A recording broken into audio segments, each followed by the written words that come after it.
Hello?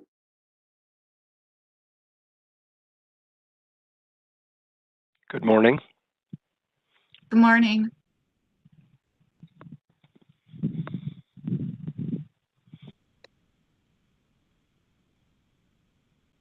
Is this not muted?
Good morning. Good morning.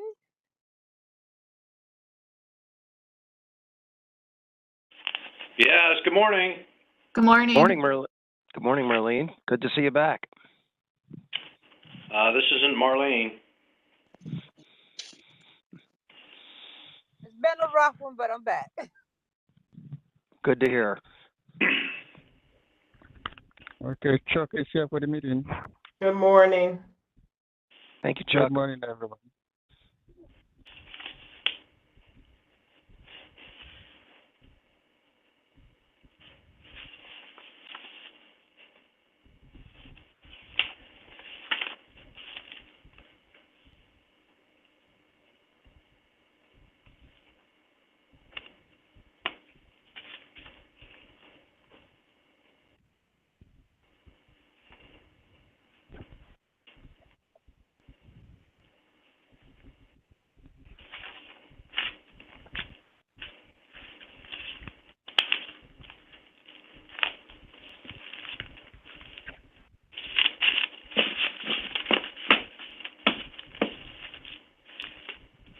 Those of you on the telephone, please mute your microphones. We're getting a lot of feedback from you until you're asked to speak. Thank you.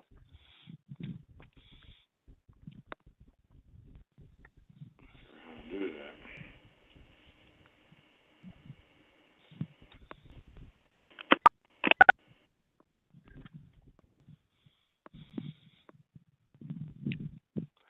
that. *6 will mute you and unmute you, or you can just use the mute function on your phone.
Okay, it's 9:30. We can get started.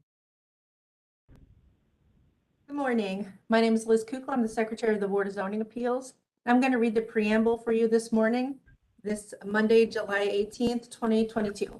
In compliance with notification requirements of the city's open meeting law in section 101.021 of the codified ordinances of Cleveland, Ohio, 1976. Notice of this meeting has been publicly posted. All boards and commissions under the purview of the City Planning Department conducts its meetings according to Robert's Rules of Order. Actions during the meeting will be taken by voice vote. Abstentions from any vote due to a conflict of interest should be stated for the record prior to the taking of any vote. In order to ensure that everyone participating in the meeting have the opportunity to be heard, we ask that you use the raise hand feature before asking a question or making a comment. The raise hand feature can be found in the participants panel on the desktop and mobile version and activated by clicking the hand icon. Please wait for the chair or facilitator to recognize you and be sure to select unmute and announce yourself before you speak. When finished speaking, please lower your hand by clicking on the raise hand icon again and mute your microphone. We will also be utilizing the chat feature to communicate with participants. The chat feature can be activated by clicking the chat button located on the bottom of the WebEx screen. Please note that calling users can unmute by using *6. All meeting activity is being recorded via the WebEx platform. These proceedings are also being live streamed via YouTube for public view. We have provided a link to the meeting for those who wish to speak on our particular case via our website and email. All requests to speak on our particular matter have been considered. We have also received emails from those who have provided written comment on a particular matter. Back to you, Madam Chair. Thank you. You call the roll, please. Sure thing. Ms. Brown, Present. Ms. Holzer, Present. Ms. Barnes, Here. Ms. Vay, Here. Ms. Britt. Here. Madam Chair, we have a quorum. Any postponements today? Nope, we do not have any for you this morning. All right. Maurice, do we have any council people? I do not see anybody unless somebody is logged in the last minute or so. I do not see any council people. Okay, we can start from the first case. Okay. All Okay, right. Chuck is here for building and housing. Oh, welcome, Chuck. You're welcome. Good morning. Good morning. All right. So we'll begin with calendar number 22-110. This is at 8400 Lake Avenue. RGMB1 LLC owner proposes to erect a 7-story apartment building consisting of 170 dwelling units and accessory parking spaces in a B3 general industry district. The owner appeals for relief from the strict application of the Cleveland Codified Ordinances as stated in the agenda and the public record, of which we have 4, and number 4 states under section 341.02B that no building permit shall be issued by the city without design approval by the City Planning Commission or its director for new construction of residential buildings. And with that, to Ms. Brown for the oath. Good morning. I'm swearing in all who are present for this case. Do you swear or affirm that the testimony you're about to give is the whole truth and nothing but the truth? Please raise your hand. Reply, I do. State your name and your address, please. I do. Brandon Klein, 2017 East 9th Street, Cleveland, Ohio. I do. Brad Nosen, 4911 Franklin Boulevard, Cleveland, Ohio.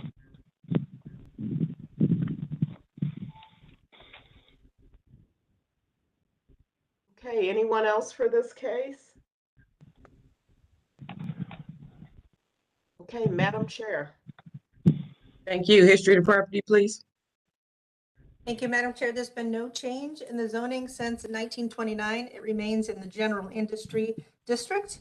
There are no variances on file. I didn't find anything in our records administration office for this address. I did find in the more recent history, though, that a violation notice was issued in 2005 for vacant lot cleanup. That's all that I have for you. Okay, thank you. Legal standard, please. Madam Chair, members of the board, appellant is requesting use variances and area variances from the maximum gross floor area and required rear yard regulations of the zoning code. To obtain the use variances, appellant must prove that denying the request will result in an unnecessary hardship particular to the property such that there will be no economically feasible use of the property without the variance, will deprive the appellant of substantial property rights, and that granting the variances will not be contrary to the purpose and intent of the zoning code. To obtain the area variances, appellant must prove that denying the request will create a practical difficulty not generally shared by other land or buildings in the same district, will deprive the appellant of substantial property rights, and that granting the variances will not be contrary to the purpose and intent of the zoning code. Thank you. Who's going to be the spokesperson for this case? Myself, Brandon Klein with Ice Companies, and then the owner, Brad Nosen. Probably will do a kickoff with a little introductory. Okay, go ahead. Sure. Hi, Board of Zoning Appeals. Thank you for having us this morning. Just want to say we're excited about this project. This has been months in the making now. We're working on a 7-story building on the back portion of the site, and we have a partner with Kinez Construction who's working on doing a group of townhomes on the front portion up against Lake Avenue. We're only here today to discuss the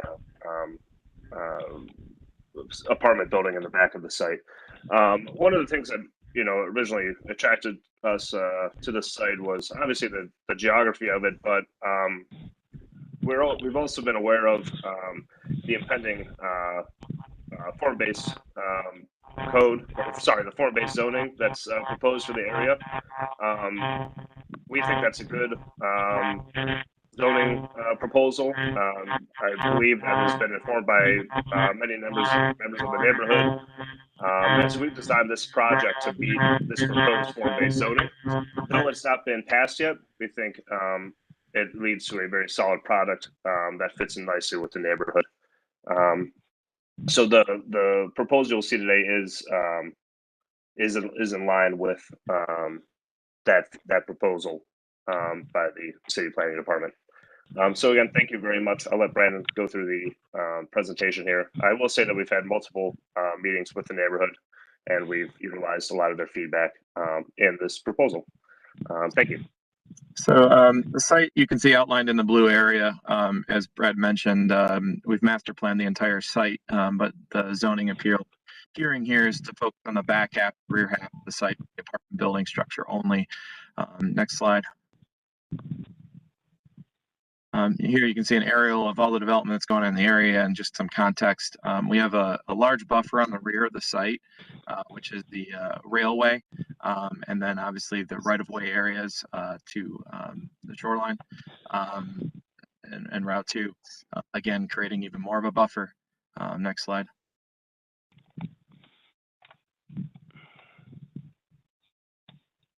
Just some context to the site and area. Again, you have a residential street on Lake Avenue, and then you can see from some backside locations of adjacent drives, the blight and existing industrial conditions in the area. Next slide. We inserted this because of the form-based zoning code. As mentioned, when we started this project, it was the hope and desire that the form-based code would have been adopted and approved. If that code was adopted and approved, we would have 0 variances and the project would be approved by right, which is obviously a pretty significant aspect of this project. That form-based zoning overlay that is for this area is a UBX 7, I believe UBX 5, which basically would allow for all these uses, the design layout, and size, density, area, all the variance requests would be going away if that would have been approved in a timeline. Unfortunately, due to the hardships of the project, we need to move the project forward ahead of that adoption. But we do, and I will unfortunately speak on behalf, we do have full support from the Cleveland Planning Department. We've gone through multiple community meetings.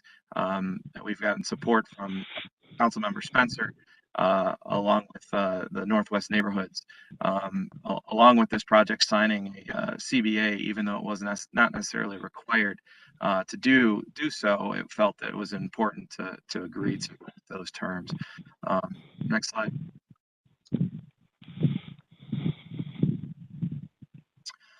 Also, there's some tree preservation that's occurring. Anything highlighted in the aqua color are trees that will be maintained. From the site plan, you can see in landscape plan, another component, there's some public components to this project. One is a hope for to be a catalyst for a bike path that will meander around the left side of the site into the rear, hopefully connecting and continuing on with two other parcels to the north or to the east of us to make a full connection to the Edgewater connection. So we're trying to be a catalyst to occur to that. And then also a large open space public courtyard area that will be able to be for residents and also the general public. Next slide.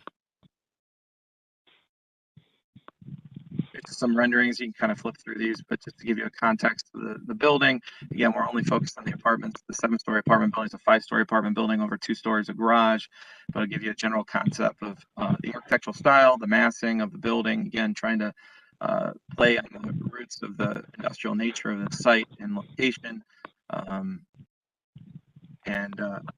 While these are flipping through, we do have full planning commission approval, so I'm not necessarily sure that the 4th zoning requirement needs to be included within, but we do have full design review and full planning approval for final on this project. So as these are flipping through, and then I think this is our last slide, which is the technical site plan. One of the things that I want to emphasize is basically the 3 variances that we're asking for that are needed to be taken care of. One is the general use. Again, hardship there is that if this form-based zoning code was approved and implemented, there would be no request for a variance here. There is a significant amount of residential nearby, along with appropriate buffers, along with other apartment buildings in the general vicinity embedded within the industrial areas as well. Number 2, the area density request. We have public support from Councilmember Spencer, from Cleveland Planning Department, along with the neighbors and residents. We had 3 community meetings for this project and integrated their project comments throughout the entire aspects. We have public components integrated within, and it matches the area densities for building and lot coverages in direct vicinity as well. Also, this building is tucked behind, from the street, and it'll be screened basically by the townhouse buildings that align the frontage of the building. And then lastly, the setback requirement. There's a significant amount of buffers on the rear of this site that allow for additional kind of setbacks from any other adjacent building because of the right-of-way, the shoreway, the railway is a significant setback as well and buffer. And then again, we're utilizing the space to allow for a rear and connecting a bike path walkway that we hope connects utilizing some efforts for the adjacent properties to continue the path in connection. It was in the master plan for the area, and we felt it was a very enhanced condition that we felt was important to implement into our project. So I'm happy to answer any questions, and I know there's some support letters or some letters and correspondence that have been provided as well. Thank you. Yeah, I was going to ask about the CDC and the neighborhood support as well. So did you get a letter from Liz? Do we have a letter from Councilwoman Spencer? Madam Chair, Maurice Rollins. I was going to say that's up on the screen now. It was relayed from one of the CDC staff to the board. The bottom part is from Councilman Spencer, and she speaks very highly of the development team, as does the CDC with respect to the complete engagement with the community. They had multiple community meetings. They were responsive. Actually, they had 3 community meetings. They were responsive and engaged. They actually signed a community benefit agreement for 15 years to contribute funds to the community benefit fund for the area. They voluntarily added the bike path that you saw and Mr. Klein was talking about earlier, and made it open. It's going to be open to for public use, not just for the use of people living in the apartments. Great.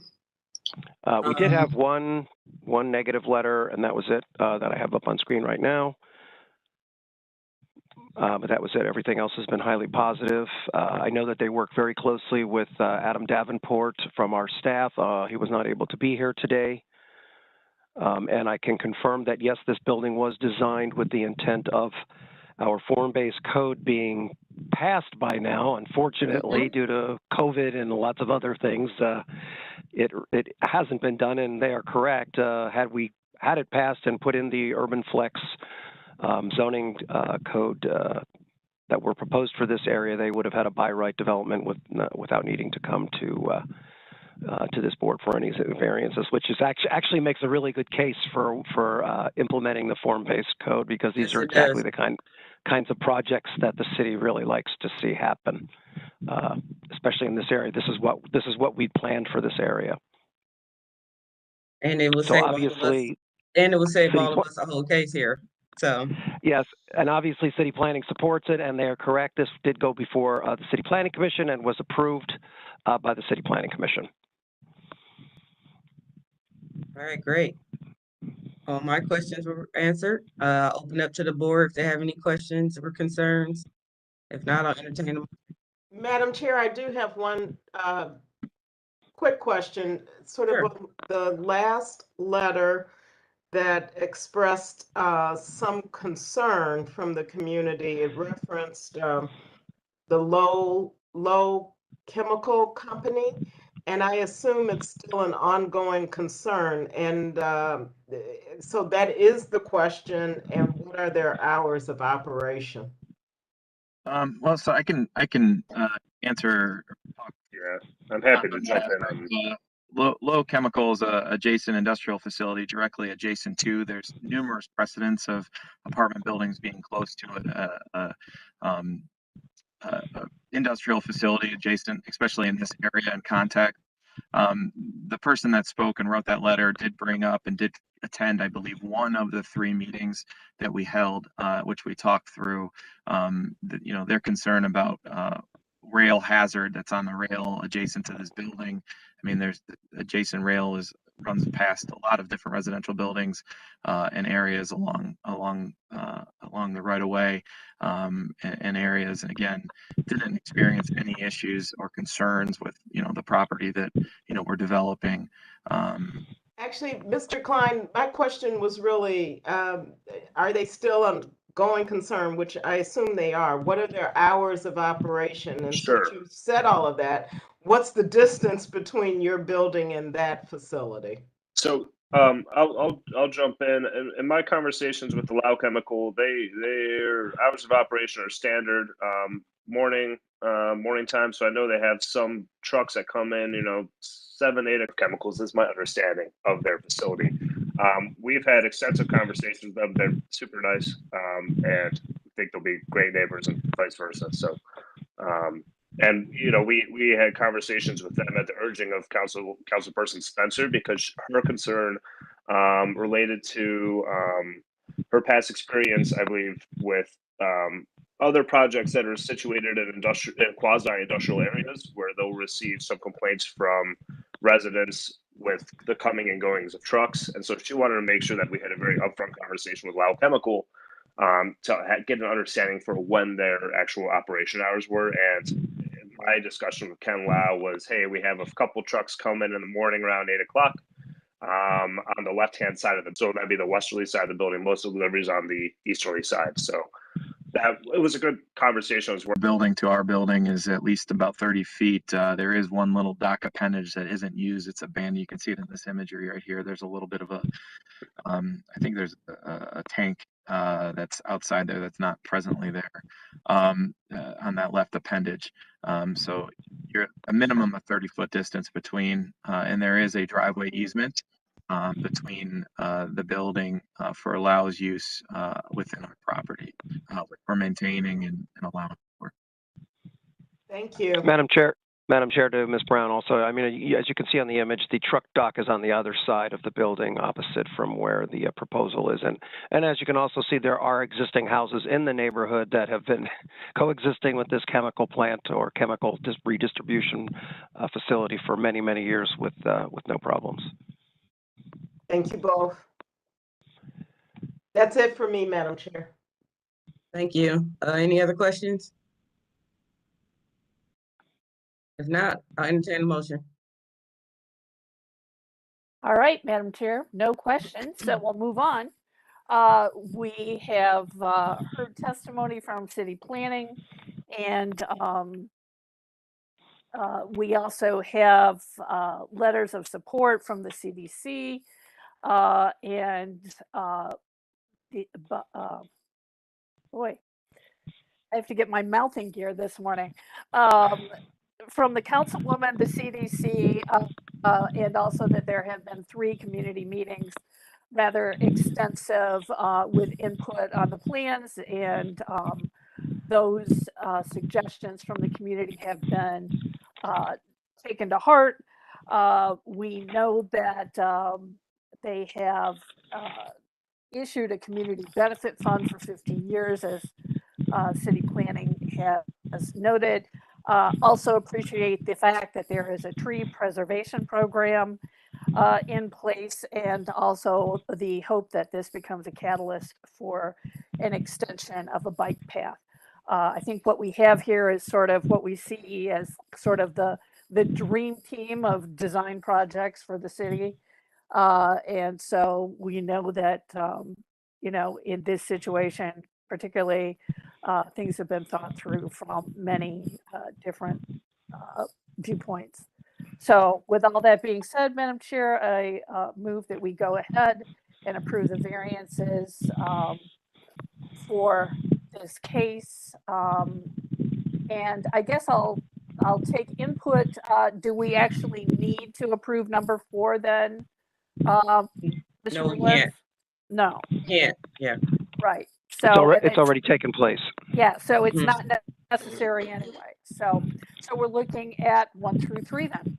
So that's it. Thank you. Can I have a second? Member Brown, I second. Ms. Brown was the second. Go ahead, call the roll. Ms. Barnes, Yes. Ms. Olser, Yes. Ms. Brown, Yes. Ms. Faith, Yes. Ms. Britt. Yes. Calendar 22-110 is granted. It'll be ratified next week, and we will send the appellants a letter. Thank you very much. Thank you. Good job with the Thank presentation. Thank you. Good luck. Yep. Appreciate it. Thank you all. Bye-bye. Good to see you, Can't wait to Brandon. see it. All right, moving along. Second case of the day. Madam Chair, I want to point out that Councilman Harsh has now joined us. Oh, Okay. thank you. And so I think the Park Ridge case is the next one. He has 2 on today, actually. We have 2 for for Councilman Harsh. All right, so we'll as a courtesy to our council people when they are present, we move their cases to the front of the agenda in the order in which council people arrive. And so for Councilperson Harsh, we'll go to calendar number 22-120. This is at 6204 Park Ridge Drive, Francine Cowentel, sorry, however it's pronounced, my apologies. Owner proposes to install 40 linear feet of 5-foot-high chain link fence and 34 linear feet of 4-foot-high ornamental fence. Excuse me, one moment. 4-foot-high ornamental fence. Owner appeals for relief from the strict application of the Cleveland Codified Ordinance as stated in the agenda and the public record. And to Ms. Brown for the oath. I am swearing in all who are present for this case. Do you swear or affirm that the testimony you're about to give is the whole truth and nothing but the truth? Please raise your hand, reply, I do, state your name and your address, please. You, Chris Harsh, 601 Lakeside.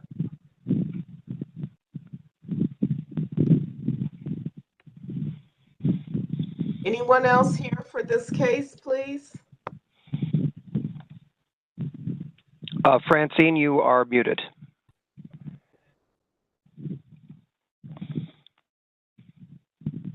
Can you hear me now? Yes, ma'am. Yes. Do I need to Yes. say this again? Yes, ma'am. I'm sorry. I do, Francine Colental, 6204 Park Ridge Avenue, Cleveland, Ohio, 44144. Thank you. Madam Chair? Thank you. History of the property, please. Me? Thank you, Madam Chair. There's been no change in the zoning since 1929. In our Records Administration Office, we found that in 1947, a permit was issued to erect a brick dwelling and garage. And then, Madam Chair, in the more recent history, in our Acela system, first we found no variances for this address, but in the more recent history in our Acela system, I found that in 2020, a permit was issued to install approximately 40 linear feet of 5-foot high mesh fence. And then in 2021, in November, permit was applied for to install 35 linear feet of 4-foot high lattice fence. It states that the inspection is pending on that. And Madam Chair, that's all that I have for you. Thank you. Thank you. Legal standard, please. Madam Chair, members of the board, appellant is requesting an area variance from the fencing regulations of the zoning code. To obtain the area variance, appellant must prove that denying the request will create a practical difficulty not generally shared by other land or buildings in the same district, will deprive the appellant of substantial property rights, and that granting the variance will not be contrary to the purpose and intent of the zoning code. Thank you. Okay, Ms. Coento, Yes. go ahead. Well, in the beginning at the side of my house, it does measure 3 feet. But then towards the end, it tapers down to the 2 feet 9 inches. And I called the survey company, and they told me that they just take the lowest end for their site plan. And they told me to mention this to the zoning appeals board. My neighbor's driveway is 8 feet wide. And he does not allow me on his driveway to get to my side of the my property. This creates a hardship for me on the side of my house. Many people in my neighborhood have fences on their yards for protection from deer, wildlife, dogs, and we live near the metro parks.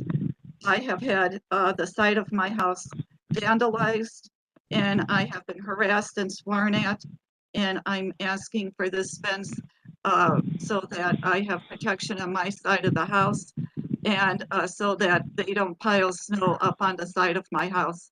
I have a criminal protection going on and a civil protection going on for the cases. And so I want to be able to get onto my side of the house without being harassed and sworn at and have things thrown at my house and snow piled up on my house. And Councilman Harsh, when he was campaigning, did come into my back of my yard, and I told him my problem. And before him, Councilman Kelly had come on the side of my house and looked at my problem. Also on the side of my house on January 23rd, I was assaulted from my next door neighbor, and this is causing me much hardship. He threw a snowful, a shovel into my face, knocking off my glasses and blinding me. And like I said, I have a criminal and civil order going on against him. The prosecutors are handling the civil case for me. Thank you, Ms. Coento. I'm sorry you're having all these problems. Councilman Harsh? Yeah, is there anybody else here for this case, or is it just Just me? Okay. Ms. Britt, is that correct? Yes. Okay. I have been out there. Ms. Coentel showed me the situation last year.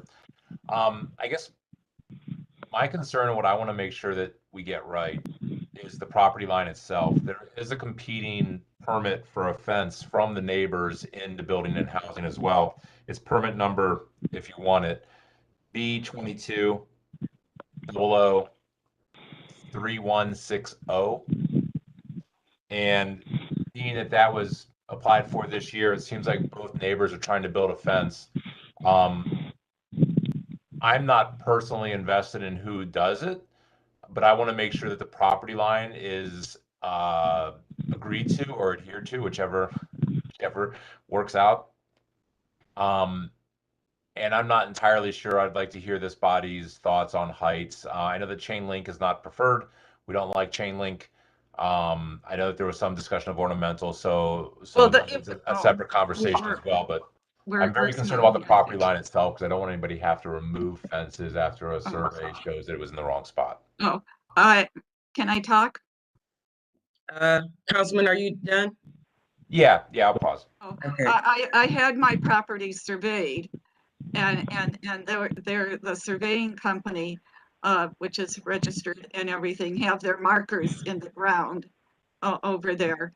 And when I called them to say when I took my tape measure from the front of the house, and that it showed 3 feet, but when you get to the end of the house, then it had tapered down to the 2 feet 9 inches. And she says they take the lowest part, and that I have my survey plans and everything. And then in 2020, the fencing department granted me a fence to protect my plants on the side of my house with the galvanized mesh and the plant stakes for the poles and that. For the front of the house and everything, I don't know if I need a variance because it's just his driveway, and other people on the street and that have those ornamental fences and that, because they don't want us to go onto their driveway and that. Commissioner Naveed, if you see in my picture, granted me I had some shingles put on so that when my husband mows the grass, he had a stroke, and to make sure that he didn't step on the neighbor's driveway to turn the lawnmower around. So I just want to have, I don't think I need a variance for the front of the house for the ornamental fence, but it's the side of the house that at the back showed that it wasn't quite three feet from the house. Thanks, I Ms. don't know if I'm Caruso. making myself clear. Yeah, thanks. Maurice, do we have a property, like a survey plat? I gave it. Yeah, I'm asking Maurice. Yeah, right now. Madam Chair, this is what was submitted with the building permit application. Okay. Can we zoom in on that with the driveway, the orange and yellow? The one, in the yellow is the side of the house. Mm-hmm. Okay, thanks. Maurice, is city planning, anyone here for that, or is it you? That would be me. This is a tough one here. Yeah. As long as this is, of course, this is not up to the Board of Zoning Appeals. As long as it is installed properly with respect to the property line, I really don't have any issue with this. I question the need for a 5-foot high fence because I think it will make it even harder for Ms. Cointel to access her plants and things. You won't be able to reach over or anything. But no, my plants are are against the house, and right. and I only have. Oh, I'm sorry. I only have my paver bricks over there. Are those little bricks going down? Is what I have to walk on my side of the house. I'm not allowed on his driveway, and that I can only go on my paver bricks to get from the front of my house to the back. Yeah, I'm not opposing it. I'm not opposing this. I'm just saying it could be kind of tight getting in there with such a narrow space to do maintenance. But I am not. I am not. May I finish, please? I'm sorry. I'm not objecting to this at all. I am a little bit concerned that we have another pending building permit application, according to the councilman. Although I think you do have to act on what you have in front of you right now. Right. That building permit is not here right now. Right. I guess that's all I can summarize with. I don't oppose this. The 4 foot, obviously, she's not even seeking a variance for the 4 foot because that meets code. That's allowed. Yeah, under the ornamental, so that's fine. But that's the staff opinion. Madam Chair, may I ask a question? Sure. I'm not following the plan very well. And so if somebody could describe to me how far into the front yard is the fence intended to come, that's not clear to me. I can't. Am I allowed to, can I talk? Yeah, hold on one sec. I mean, unless Maurice can describe it, I just can't follow it. Yeah, Madam Chair, from what I am making out from this, the yellow line is the 5 foot high chain link fence. Right. And the orange line is the 4 foot high decorative ornamental fence. So the orange line is what's adjacent to the lawn. And then the 5 foot chain link fence is the yellow, which would be adjacent to the building. How far does the ornamental fence go? To the street, to the sidewalk? That's what I'm asking. To the sidewalk. That looks like it goes right to the sidewalk. Thank you. That's my question. All right. Liz, you have your hand up? Yes, thank you, Madam Chair. Just for any of the board members, I know we have one for sure that may not have seen one of these before, but this is a unique situation where the code requires that the fence that's installed in your side yard, that it needs to be 3 feet from your own building. So that's what's happening here. The issue along that side yard there is that they are installing or proposing to install a fence that is less than the required 3 feet. They are installing the fence 2 feet 9 inches from their own house. And then one more thing, Madam Chair, I do see some call-in users here. I'm not sure if I think we should remind them that if they wanted to speak, they should push *6 to unmute themselves. Thank you. Madam Chair, that's correct. That would mean that in the one end, I believe she said that it was tapered. So on the one end, she's about 3 inches short of the 3 feet. Mm-hmm. That's required. So we're here for 3 inches. Okay. Yeah. Madam All right. Chair. It looks like the councilman has his hand raised.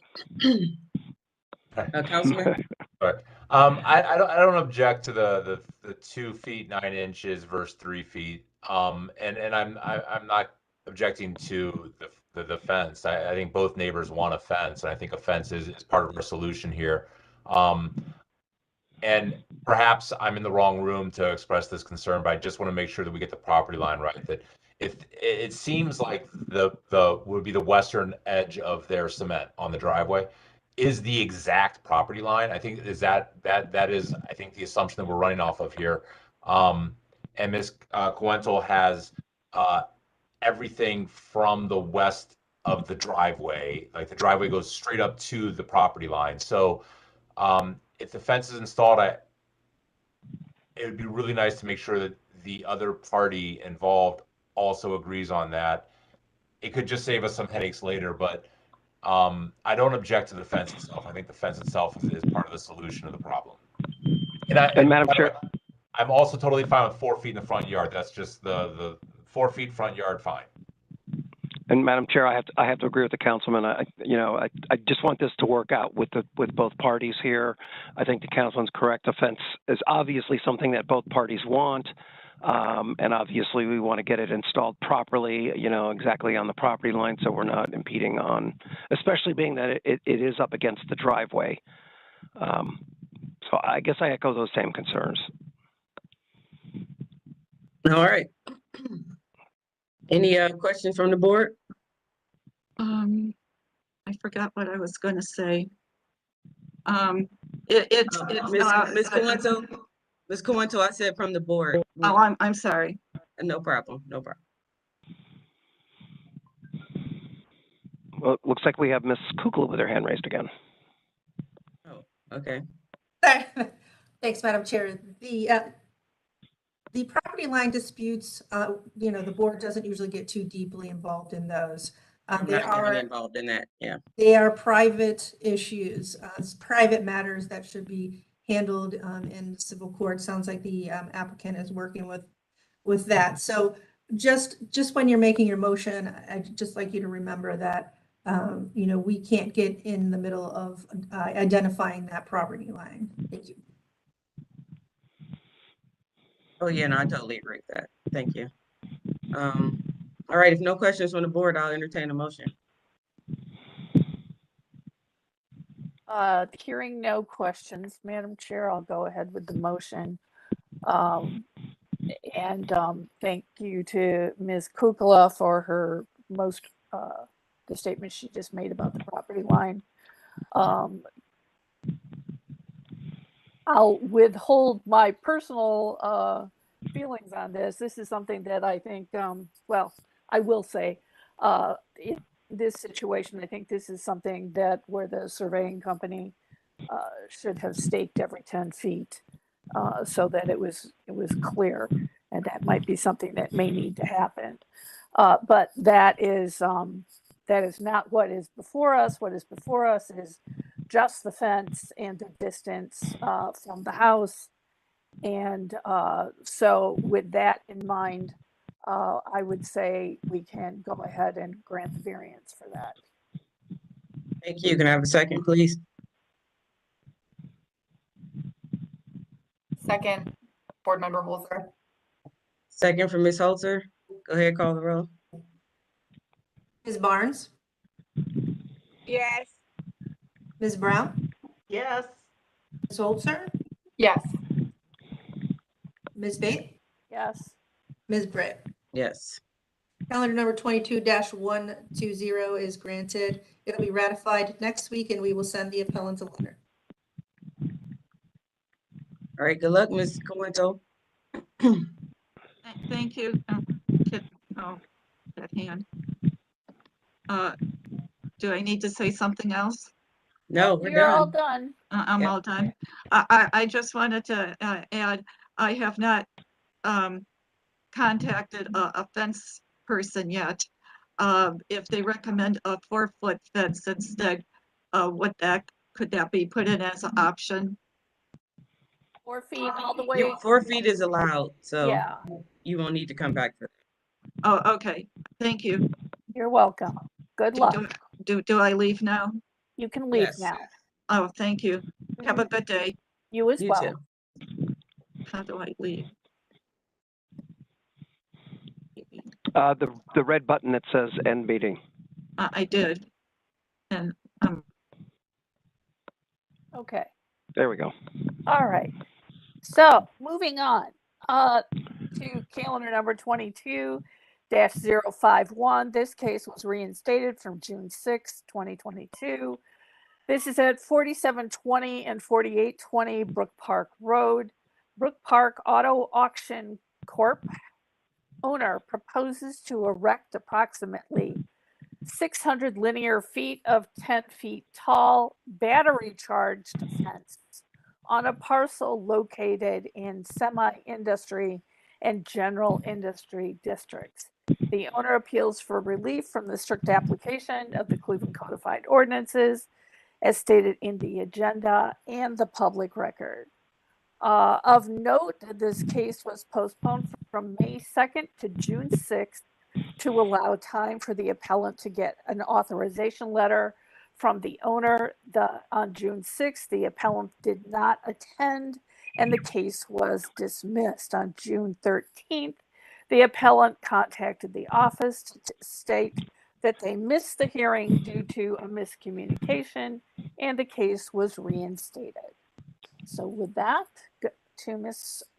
Brown for the oath. I'm swearing in all who are present for this case. Do you swear or affirm that the testimony you're about to give is the whole truth and nothing but the truth? Please raise your hand, reply, I do. State your name and your address, please. I do. Chris Harsh, 601 Lakeside. I'm sorry. This is Cindy Williams, Lundy. Who was that just spoke in to testify? Chris Harsh, City Council, Ward 13. Oh, okay. I'm sorry. I didn't hear that. I'm Cindy Williams Lundy, and I am here with Amarok for the case. And your address? 550 Assembly Street, Columbia, South Carolina. And who else is swearing in? This is Bobby and Avenant, also with Amarok, also 550 Assembly Street, Columbia, South Carolina.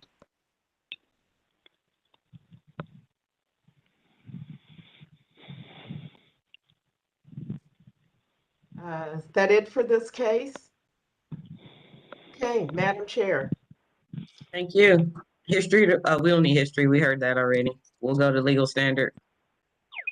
Madam Chair, actually, we did not. I'm sorry. We didn't. We didn't hear it the last time? Oh, okay. Go ahead. Sorry. Thank you, Madam Chair. There's been no change in the zoning since 1929. We have several variances on file, which I think is probably the most important here. In calendar 16-162 in August of 2016, a variance was granted to establish a parking lot. They were given relief from installing the required island strips with raised curbs. So this would be a substitution there in that case. The board at that time asked for a French drain to be installed and a decorative fence to be installed along the frontage. Now, and then also in calendar 21-009 and 21-010 and 21-011, as there were 3 addresses in this case. In that case, variances were granted to install a fence along the property line, and I believe this was ornamental as well. But in this case, the board determined the variances should be granted with the condition that a small landscape strip be maintained between the fence and the parking spaces as shown on the revised plans submitted. And that's all that I have for you today. Thank you, Madam Chair. Thank you. Legal standard, please. Madam Chair, members of the board, appellant is requesting an area variance from the fence regulation of the zoning code. To obtain the area variance, appellant must prove that denying the request will create a practical difficulty not generally shared by other land or buildings in the same district, will deprive the appellant of substantial property rights, and that granting the variance will not be contrary to the purpose and intent of the zoning code. Thank you. Okay, Ms. Lundy, if you're the spokesperson, go ahead. Hi, we are here. We've been before this board a couple of times with the same issue over the past few years. So you may have heard this and you may not have. I know members do change. We are here to ask for a height variance on a security fence that goes around the perimeter of the property. You can see in red there where we mirror the existing fence. So there's already been approval for a fence to be there, and we go about 4 to 8 inches behind the existing fence, just mirroring it. This is, the fence is allowed. Don't get me wrong, this is not a variance to ask for the security fence, it's just a variance to ask for the height differential. I think you only allow a 4-foot height now. However, I believe you probably approved variances in the past for the taller fence because it appears that their fence is taller than 4 feet on the front. And then I think you allow 6 feet around the back or the sides in the back because there's no street on the sides. So we are asking for a variance to install this system at 10 feet. You do need a differential, and I'm sorry, my camera is not working. I didn't realize that my camera is not accommodating WebEx. But anyway, so you just have to kind of imagine it. If the 2 fences, again, we work in conjunction with the fence that is already there. we have to be taller than we are a battery charged fence that is really a burglar alarm for the perimeter. But if we're the same, that's great. If we're the same height, as you can see, if we're the same height as the non-electric perimeter fence, then the bad guys can just climb up over the non-electric fence and hop over our fence. We need a difference of height to act as a barrier to keep them from coming into the property. That's one thing that makes this system work. So that is industry standard, is a 10-foot, and the 10-foot fence is what the industry standard is for these type systems. And we are there asking for that. One hardship issue is that this property or this business uses their parking lot as where they store their assets or where they store their quote unquote inventory. Their cars are out there. That is not something that they can easily put into a building. It's just not that just doesn't make sense that you would be able to put those into a building. So they need the perimeter security system, just like a building would need an ADT alarm or so on and so forth. So I'm happy to answer any questions. There's a small amount on the street frontage, but we're also asking for the height difference around, because we do need to be taller than the existing fence that's there. Happy to answer any questions. Thank you. Mr. Inhabitant, did you want to add anything to that, or? No, ma'am, I think she's covered it pretty well. Okay, thank you. Councilman?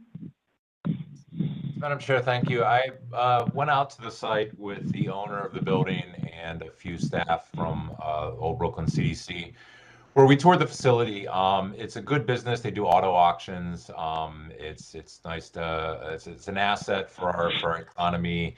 And I think that they're doing a reasonably good job with their location and their site.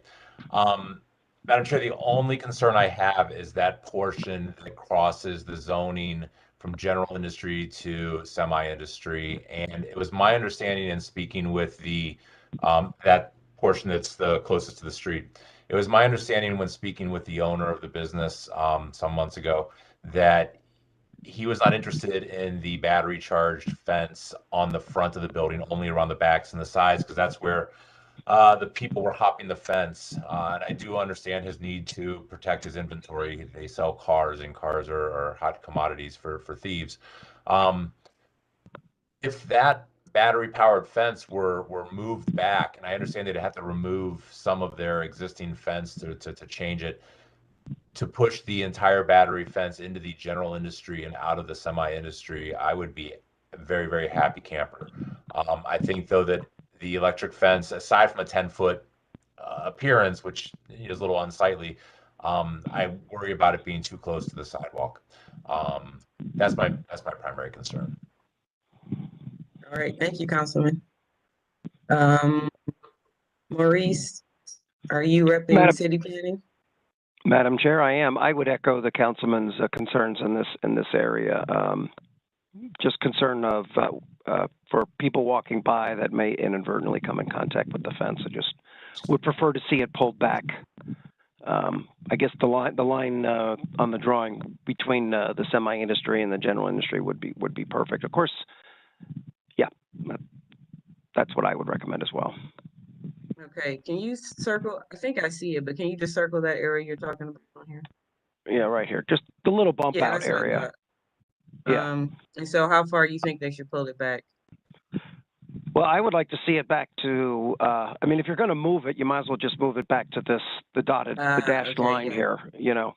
I mean, because it does, I don't think it costs anything to move it more, or any more than if you were just pull it back a few more feet. Why not just pull it back to the edge of that zoning line? Okay. Ms. Lundy, are you amenable to doing this?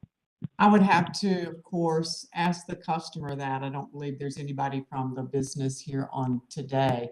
But if that is, if that's your decision, then that's what we live with. I'm not sure how much that space they use. I'm just looking at Google Maps pictures, and it looks like they do have vehicles up to that. But if that's we can, present that to them, and their option, if that's the choice that you go with, their option would be to accept it or not accept it, leave the fence there. But, you know, of course, their preference would be to leave the fence there, but that's up to this board to make the decision. Madam Chair, to the applicant, would you be able to just then move the new electrified or battery electrified version of the fence to that dashed line and just leave the wrought iron decorative metal fence where it's at? Probably not. They probably would move the wrought iron back because you need that. I mean, that's going to be unusable space for them. Oh, true. Because they won't be able to get in there. So I don't know. Maybe I'll ask, but that becomes then unusable, unmaintainable space if you have both fences there. That's true. Okay. Looks like the councilman and Ms. Brown also have their hands raised. Go ahead, Councilman. Yeah, I'm pulling up my street view. I don't think it becomes unusable. I think what you do is, shoot, where'd it go? Come on. Okay. I think what you do is you leave the decorative wrought iron, you move the enclosure fence back, whatever that is, 100 feet, and then you remove the north-south fence dividing those areas so that they just become regular customer parking, like the whole front. There's two sets of fence. They attend auctions, and then there's the back of the house fence. On the eastern edge of the parcel, the back of the house fence extends all the way to the sidewalk. And what I'm asking is if we can move the back of the house fence back to where the zoning separates general and semi-industry, then you could take down part of that interior north-south fence and open up the rest of that parking space for customer use, while keeping, I mean, it would reduce the total battery fence by a couple of linear feet. And probably shouldn't change project cost much in the process. You have to install a new metal fence, I suppose, on the front side of the battery powered fence, but you could easily take down the north-south running fence and open up that area for interior customer. I think that the only issue would be if you open up and you do, and I'm not saying we can't do this. I'm just saying it would need to be whatever the customer prefers to do with that space. That if you leave that wrought iron fence there and you open up that space to customer parking, then you've got to install another fence that would be between, you know, the customer parking and our fence. You'd still have to install an additional fence. Whereas, you know, you could either move that wrought iron back and use that same fencing and just leave that area non-fenced, or you could not use that area. But there needs to be a fence between our fence and the innocent passersby that we're trying to protect. So, you know, it'd be a couple of options there. But it's not that we could just say there's no cost to that because we leave the wrought iron, then we have to install another chain link or another wrought iron, probably a chain link since it's not on the street, in front of our fence. Yeah, I mean, you could essentially remove the chain link that runs north and south to the street, install a chain link east and west from the zoning, and then put your fence behind that. I think it also, I think it's a preferable solution as well.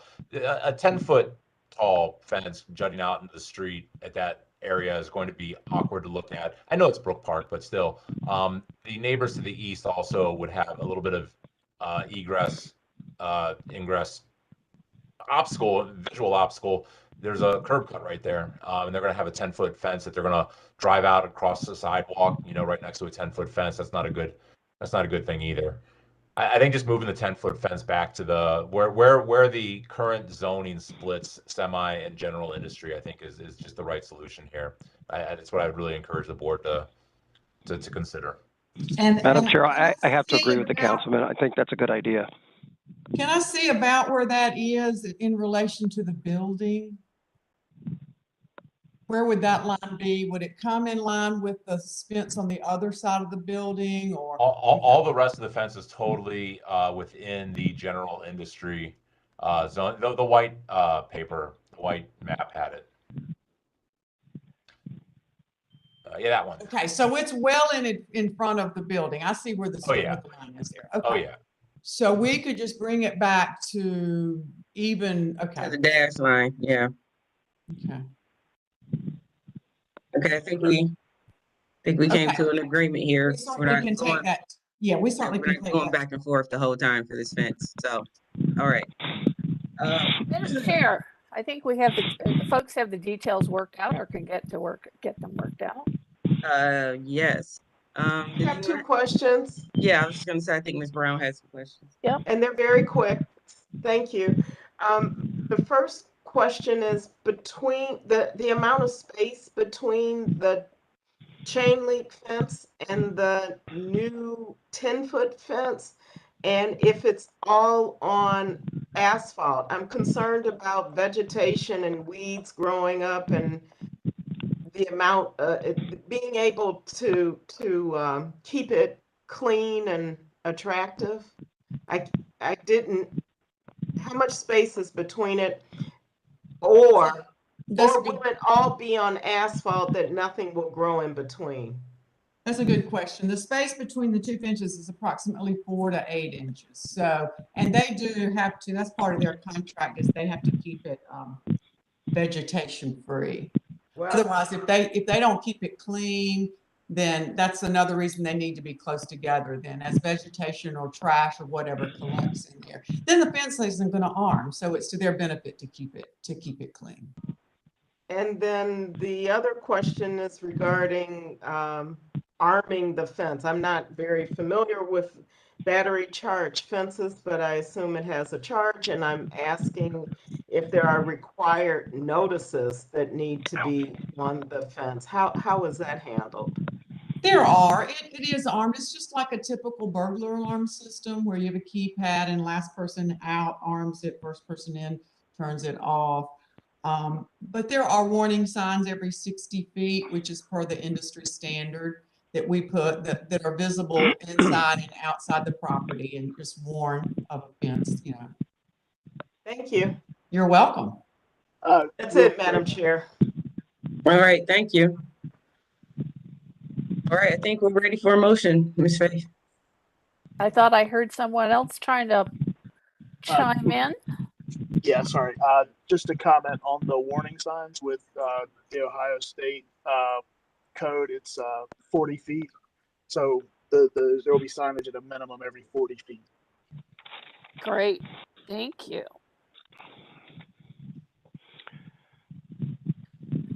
Okay. So, I think with the discussion that ensued, we have the details worked out. And so this will be a conditional motion. We have, thanks to Ms. Brown's questions, we have noted that the margin between the two fences is 4 to 6 inches, and that is in the agreement that it has to be kept vegetation free. And It's 4 to 8 inches. I'm sorry, 4 to 8 inches. 4 to 8 inches. Thank you. And also that by Ohio code, the warning signs are at 40-foot intervals. We also are with city planning and the Councilman Harsh's suggestions.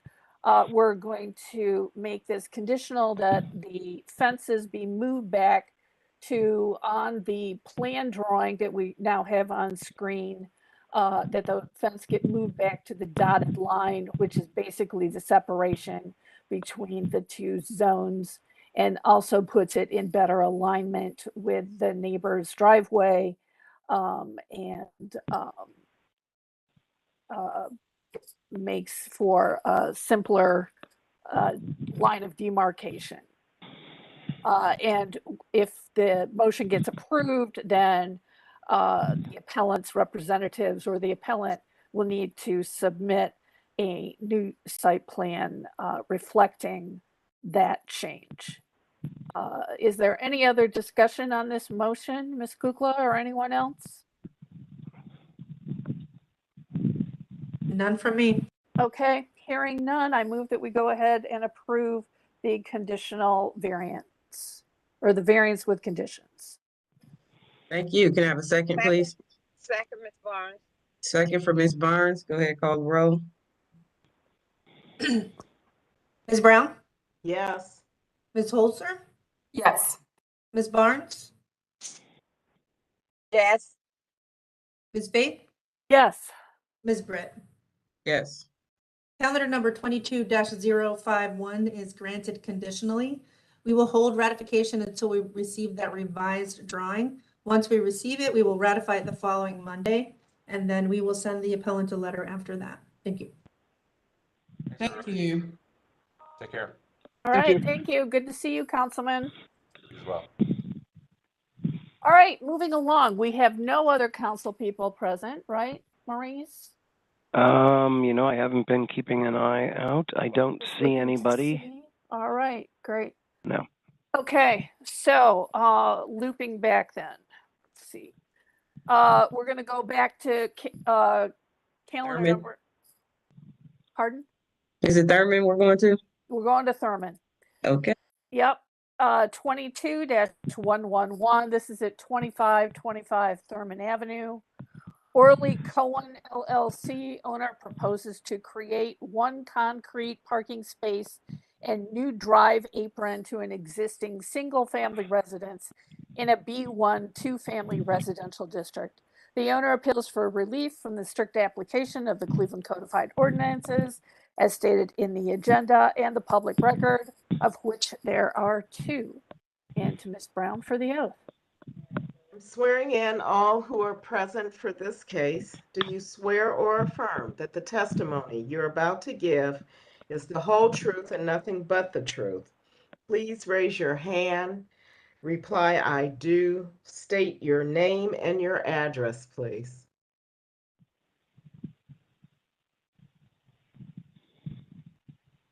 Corey Reardon, 2406, Professor, I do.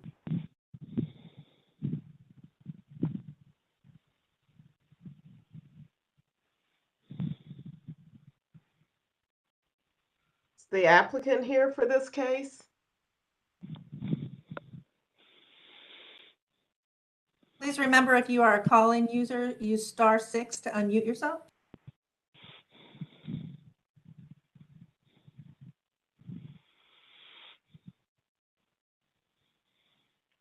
Well, Madam Chair, if you'd give me a moment, or if you'd like to go to the next case, I can call the applicant. We'll go to the next case.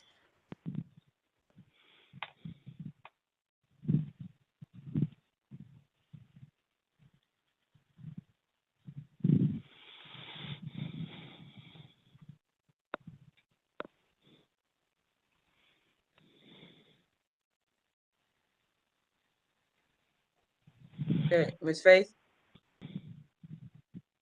Did we lose her? Oh, no, there she is. I needed to unmute myself. Oh. So sorry about that. Calendar number 22-113 at 3005 Chester Avenue.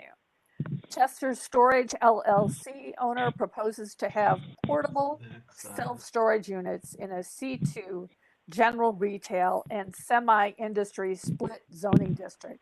The owner appeals for relief from the strict application of the Cleveland Codified Ordinances as stated in the agenda and the public record, of which there are two. And to Ms. Brown for the oath. I'm swearing in all who are present for this case. Do you swear or affirm that your testimony, that the testimony you are about to give is the whole truth and nothing but the truth? Please raise your hand. Reply, I do. I do. And state your name and address, please. My name is. If you're on the call, please mute yourself and only those who are here for this case speak. Thank you. Thank you. Joseph Lisi with Progress Studio. My address is 1103 East 10th Street, Indianapolis, Indiana 46202. Thank you. Anyone else for this case?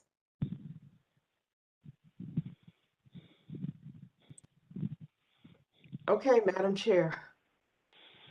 Thank you. History of the property, please.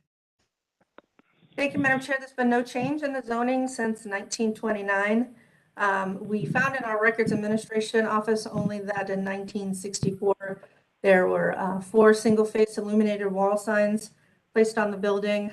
No variances on file. And then in the more recent history, we found that in 2019, a permit was issued to remove a deteriorated billboard on the southeastern side. In 2019, a permit was issued to remove and replace 372 linear feet of 6-foot-high ornamental fence. And let's see, this one more thing. That's all that I have, Madam Chair. That's relevant. Thank you. Thank you. Legal standard, please. Madam Chair, members of the board, appellant is requesting a use variance and an area variance from the maximum permitted height regulations of the zoning code. To obtain the use variance, appellant must prove that denying the request will result in an unnecessary hardship particular to the property such that there will be no economically feasible use of the property without the variance, will deprive the appellant of substantial property rights, and that granting the variance will not be contrary to the purpose and intent of the zoning code. To obtain the area variance, appellant must prove that denying the request will create a practical difficulty not generally shared by other land or buildings in the same district, will deprive the appellant of substantial property rights, and that granting the variance will not be contrary to the purpose and intent of the zoning code. Thank you. Okay, go ahead, present your case. Thank you. So back in 2019, we also applied for a variance of use to allow for self-storage, and it's a dual zoned parcel, and hence the variance requirement. That was primarily for the interior self-storage use as well as enhancing the existing parking lot. Since then, my client has recognized substantial lease up of the self-storage where the demand was driving the need for adding potentially these outdoor self-storage units. Initially, we first presented our case to Midtown and Euclid Corridor DRC, which was approved at the end of 2021. And what you see here on this slide is in the existing parking lot, with it being a self-storage use, there's really not a high demand for parking. And so we are thinking of different ways to reuse the existing property and maximizing the use. So what we are showing here is adding portable units. These portable units can be think of as smooth metal clad boxes that are mended together so they act as one unit. And in conjunction with this, as part of the DRC approval, we are introducing public artwork on the outward facing units. So the west face and the north facing units are going to have public artwork. We have partnered with the local artist to develop the artwork, and that artwork is pending photography, high resolution photography that's going to be printed locally with basically the same material as a car wrap. And those are going to be applied to the facade of these storage units, as well as setting the buildings back a little bit further in order to widen the current landscape buffer that is present today. I think right now it's only a couple feet, maybe if that, and we are increasing that to 6 feet. As such, we also need a variance for the height of the ornamental fence. That fence is going to be utilized in between the buildings as well as framing the parcel so that the landscaping works in combination with the ornamental fencing to provide a nice aesthetic outward facing. We are also providing landscaping lighting, which will illuminate the public way as well as the artwork itself in the evening. Other than that, I'm happy to answer any other questions that you may have. Thank you. Thank you. Madam Chair, looks like Liz Kukla has her hand raised. Yes. And Madam Chair, just for the record, I would just like to clarify that there was a variance approved in 2018 to establish the use. Sorry, we missed that at the beginning. Thank you. You. So this would make this an expansion of a legal existing, yeah. Right. Storage Okay. area. Yeah. I was actually about to just call on you, Maurice. So.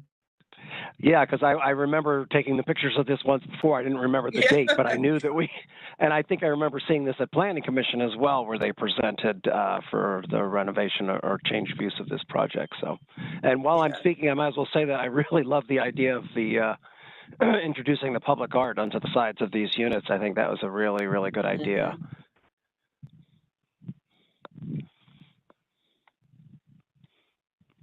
Oh, and I might as well also state at this point that we fully support this project. Okay, that's just what I was as- looking for. All right. Just thank as the Midtown Design Review Thank Committee. God I was able to log in. Excuse me? Yes, hello. Marcy with Orley Cohen LLC. We're on to another case, ma'am. If you could just hold one moment. Thank you. Oh. I completely forgot what I was saying. Well, we You were recommend fully support of this supporting the project. project, Maurice. Yes, yes, especially supporting based on the conditions that were provided by the Midtown Design Review Committee. All right, thank you. Board, any questions? I think this is fairly simple. All right. If not, we'll have a motion. Hearing no questions, Madam Chair, we'll go ahead with the motion. We've heard testimony that there is going to be a landscape buffer extended to 6 feet, which we always like that. There's going to be landscape lighting, which will accent the artwork, which will lend to security in the sense of walkability. And as Mr. Rulins mentioned, the addition of the public artwork to the sides of the units should be a nice decorative asset to the project. So with all that being said, and noting that it is an expansion to existing use, I move that we go ahead and approve the variances necessary for calendar number 22-113. Thank you. Can I have a second?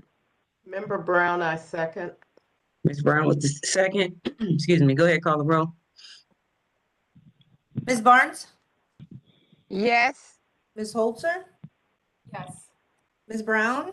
Yes. I'm sorry, I didn't hear Ms. Brown. Yes. Thank you. Ms. Faith? Yes. Ms. Britt? Yes. Calendar 22-113 is granted. It'll be ratified next week, and then we will send the appellant a letter. Thank you very much. Madam Chair, you want to Thank go you. back to the Thurman case since we have an appellant present? Is that who that was, Liz? Yes, hello. Okay. All right. Yes, we can go back to Thurman. All right. So returning to calendar number 22-111. This is at 2525 Thurman Avenue. And this, Yeah, we read it get in it up on the already. screen. Yep, it's been read in. Just giving a moment for Maurice to get it up on the screen. There we go. So we just need to swear in the appellant that's arrived, Ms. Brown. I am swearing in all who are present for this case. Do you swear or affirm that the testimony you're about to give is the whole truth and nothing but the truth? Please raise your hand, reply, I do. State your name and your address, please. Marcy Fatka, 2525 Thurman. I do. Okay, and Mr. Reardon was already I didn't sworn in. hear her. I didn't catch her name. I didn't hear it clearly. My name is Marcy. Marcy. Okay. Yes. And your last name too, please? Fatka, S-A-T-K-A. And I raise my right hand, and I do. Thank you. And I just want to restate that Corey Reardon has also been sworn in. Right. Okay. Okay, Madam Chair. Thank you. History of the property, please. Thank you, Madam Chair. There's been no change in the zoning since 1929. In our Records Administration Office, I found that in 1916, a permit was issued to erect a tenement. Also in 1916, a permit was issued to move the dwelling. There was a porch addition in 1922. And I believe that's all that we have that's relevant. There was something in our records, yes, in 2021, in November of last year, there were alterations to tear off and re-roof the building and install 29 new windows. That's all that I have. Thank you. Thank you. Legal standard, please. Madam Chair, members of the board, appellant is requesting area variances from the parking regulations of the zoning code. To obtain the area variances, appellant must prove that denying the request will create a practical difficulty not generally shared by other land or buildings in the same district, will deprive appellant of substantial property rights, and that granting the variance will not be contrary to the purpose and intent of the zoning code. Okay, go ahead, Ms. Septic. Tell us what you'd like to do. Okay. Thank you so much for having me on today, and my apologies for having computer difficulties. We have this 5-bedroom house. We have nowhere to park. We are just so desperate. So we have the parking in the front, and we just want to be able to park one car in the front, and we just want to pay for the curb cutting fee, and we would just like to park one vehicle in the front. We have submitted blueprints. We have submitted, everything. And the gentleman from the city was okay with it, but he said, zoning has to approve it. And then as I drive up and down the street, it's a one-way street. You can't park on the street. I can't park in the back. I'm ambushed by a bunch of condos, and you get told if you park anywhere. I mean, it's like nowhere to park. And we have this property, and we don't know what to do with it. So all we're asking for is just one parking spot in the front. That's all we're asking for. Great, thank you. Guess I'll go to Mr. Reardon next. So I don't believe, thank you, Madam Chair. I don't believe this has been to the Block Club. It has not been to the Economic Development Committee for review. This is a challenge all along Thurman Avenue, but my concern would be that you will have additional properties without it being looked at from a larger perspective from planning as to what that street needs to be in order to accommodate the functions that happen along that street. So I would request that the community and the Block Club have an opportunity to review this prior to granting this variance. Yeah, if you could please review it, I would really appreciate it. Basically, we're not in anybody's way. It's just our front lawn. Everybody there parks in their front lawn. You might have not approved the zoning, but because there's nowhere to park, people are just parking in grass. And I'm just not trying to make the neighborhood look bad and park in grass. I just want one little spot. It's my front lawn, not in anybody's way. I'm just begging you for a parking spot. That's all. All right, thank you. Thank you. Maurice, anyone from city planning? Nobody is here from city planning, just myself. Okay. I had to discuss this with Matt Moss, the neighborhood planner from here, from that neighborhood. And while we recognize all of the issues that the applicant has discussed, first of all, we would also agree that it be postponed and looked at by the neighborhood. This is a problem on Thurman. It is an extremely narrow right-of-way. You cannot park on either side. So it is a problem. However, as you know, this board almost never grants parking spaces within 10 feet of windows of a house. It's just not something that we've ever done. It's a safety issue as well as I just don't think it's a good idea on this street. If we grant this one, we may be looking at granting them all up and down this street, which I think could become a nightmare. So we just cannot recommend approval on this parking space. But everybody on the street is already parking. It's already renovated. They already have a parking, so it's not like the whole street's going to ask you for parking. And my windows are way above. I'm not that close to the window, sir. I can't comment on, how the other neighbors are legally parking in front of their buildings. I can only tell you that we don't permit parking this close to a residence with windows right up against it. That wall would need to be fire rated, and there would need to be no windows for us to grant something like that. Well, I can measure it. I don't believe they're 10 feet of the parking, and I will gladly measure that for you and have my architect send you that it's not 10 feet off the front window. It's further out. Ma'am, the drawing that you have, the drawing that you have submitted shows that the entire width of the pavement that you're proposing is 10 feet. So the car would be parked within inches of the residence. Madam Well, Chair, there must be a misunderstanding because I'm just asking for a 10 feet parking. That's what we were trying to show on the drawing. It's not that I only Yes, have and 10 you feet cannot space. you cannot park Ma'am? within 10 feet. You have to be 10 feet or more away from the front of your building or away from a residential structure. You are going to be within 10 feet. Maybe I wasn't being clear. ma'am, you also need to be recognized by the chairperson before you can speak. We generally don't do back and forth discussion. So, I'm sorry. Madam Chair, I did have a question for Mr. Reardon. Yeah, he had his hand up first, so I wanted to Okay. hear what he had to say Yeah. first, and Go then you ahead. can give him your question. Thank you. Yep, he may answer my question. I was actually just going to reiterate Maurice's point that Oh, okay. Okay. up and down this street, there are issues with parking. However, a variance has not been granted in the past to allow for that parking, and many times those cars are ticketed up and down the street because of illegal parking. Also, the sidewalk does not meet the current code, so there is very, very little space for pedestrians along that route. I'd actually like to see a permanent solution along Thurman that could create a sort of combined transit system through there, but that would take a planning effort that we have not currently undertaken. So I just wanted to point out some of the existing conditions along there. Thank you. Go ahead, Ms. Faye.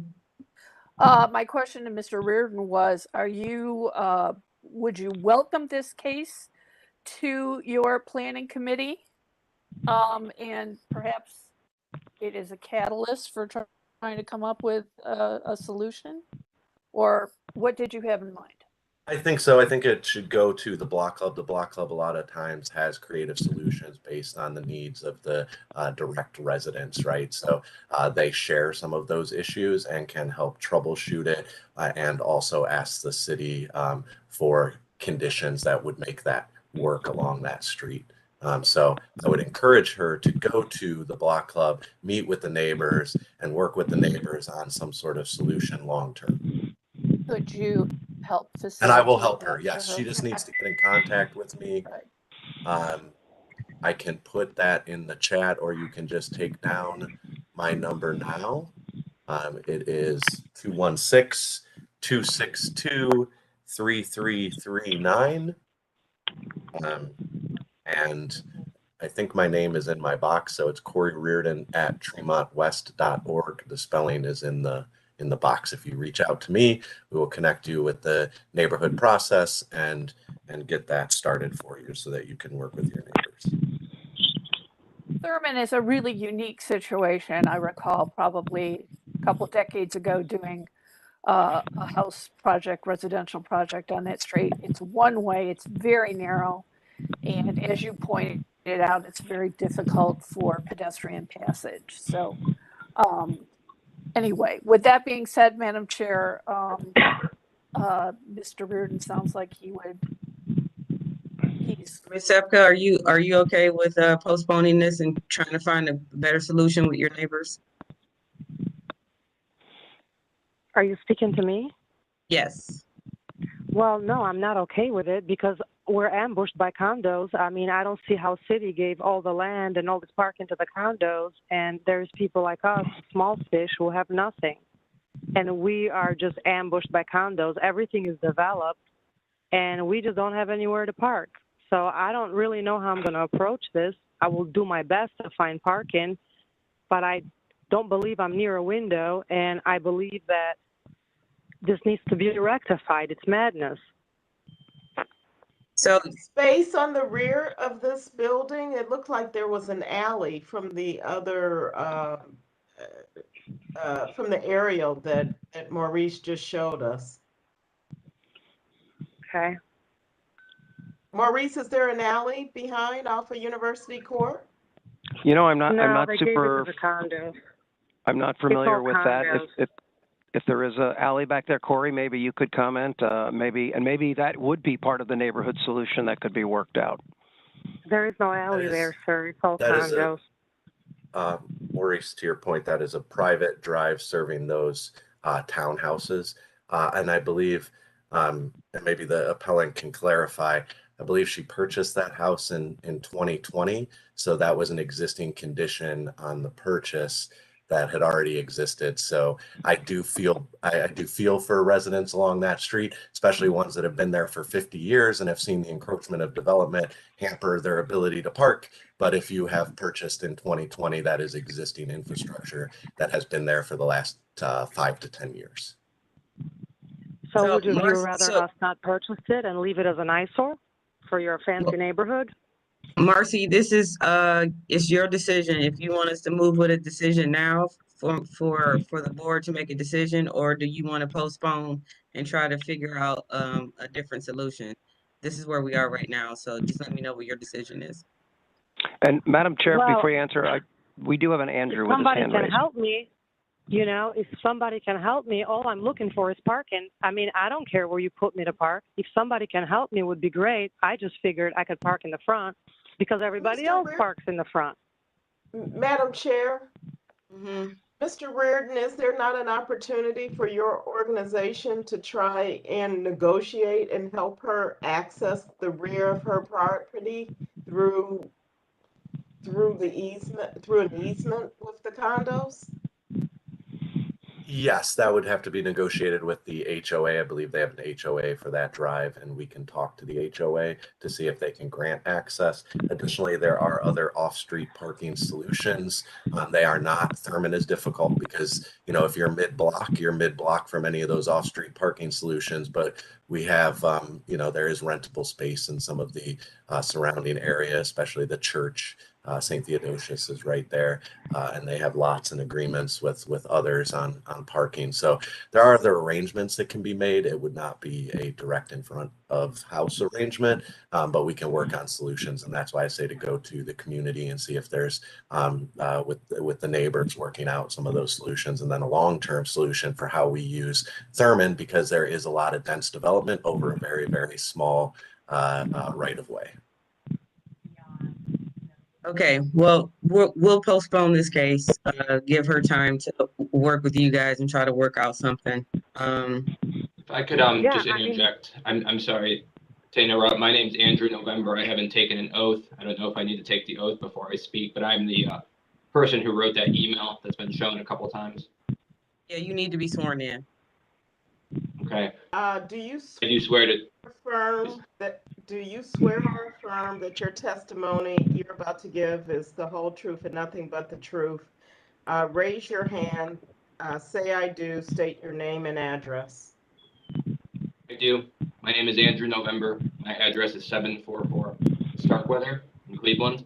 I live in the townhomes, and I just wanted to introduce myself to the owner as well as Corey. I would like to be involved in these discussions. I founded the HOA as phase one was not part of the HOA originally. I just want to point out to everyone, this picture kind of shows the problems we're having. If you look directly across from the property at issue, you can see there's actually a car parked in the driveway. That is our driveway, and this driveway serves 12 homes because you can see that there's a 90-degree turn right after that car to access 4 garages. It's causing a lot of risk. They are illegally parking on property, so I took the position that this variance should be considered because it's just causing a lot of issues for our 12 homes. There's been many close calls with vehicles. There was a physical altercation at one point with prior residents in this property, not with the current owner or anybody associated, but it's been problematic for years. I had not thought of the HOA property as possible an arrangement or an easement. So I'm certainly interested in bringing that to the current HOA board. But to answer all the questions that have been asked, she has no other option. The property immediately behind her is all HOA property. So really all she does have, she is correct, is that small piece. I can't comment on the safety, it's well beyond my scope. Parking within 10 feet of her property and her windows, but I can say it is causing serious safety concerns on the other side of the street on our driveway because of the blind corner. So that's all I wanted to add to the picture. Anybody's welcome to comment to me after today's meeting. Thank you. All right, thank you.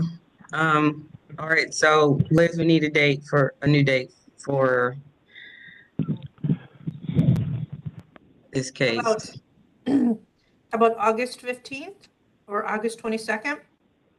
15th is fine. Right.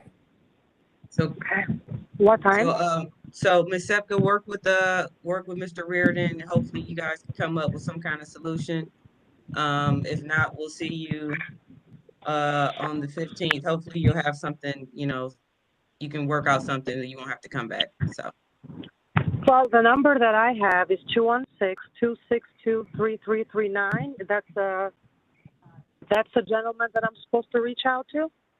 Yes, Corey Reardon. Okay. Well, I mean, I will do my best to be accommodated. I just want to say, thank you guys for everything. And I really, really think you guys should really consider changing this easement. It's really hard over there. Really, really hard. And, hopefully they'll find me a place to park. And Great, thank you. August 15, what time? Same time, 9:30 all the time. Okay. All right. Thank you very much, guys. Thank you. You're welcome. Bye. Thank you. Bye. Bye. All right. Moving along to calendar number 22-114. This is at 11801 Forest Avenue. Jigwin Lee, and I'm sorry for the mispronunciation, owner, proposes to install approximately 135 feet of 4-foot high chain link fence around a City of Cleveland land bank parcel in a B1 two-family district. The owner appeals for relief from the strict application of the Cleveland Codified Ordinances as stated in the agenda and the public record, of which there is one. So to Ms. Brown for the oath. I'm swearing in all who are present for this case. Do you swear or affirm that the testimony you're about to give is the whole truth and nothing but the truth? Please raise your hand, reply, I do. State your name and your address, please. I do. My name is Gui Qin Li. Address is 11723 Forest Avenue, Cleveland, Ohio 44120. Thank you for my case. Okay, thank you. Anyone else for this case? Just Okay, myself. Okay, Yes. ma'am. Yes, ma'am. Okay, Madam Chair. Thank you. History of the property, please. Thank you. There's been no change in the zoning since 1929. In our Acela system, I found the most pertinent information to be that in 2018, a permit was issued to demolish a 2.5-story frame, 2-dwelling unit and garage. That's all I had, Madam Chair. Thank you. Thank you. Legal standard, please. Madam Chair, members of the board, appellant is requesting an area variance from the fencing regulation of the zoning code. To obtain the area variance, appellant must prove that denying the request will create a practical difficulty not generally shared by other land or buildings in the same district, will deprive the appellant of substantial property rights, and that granting the variance will not be contrary to the purpose and intent of the zoning code. Thank you. Okay, Ms. Lee, tell us about your fence.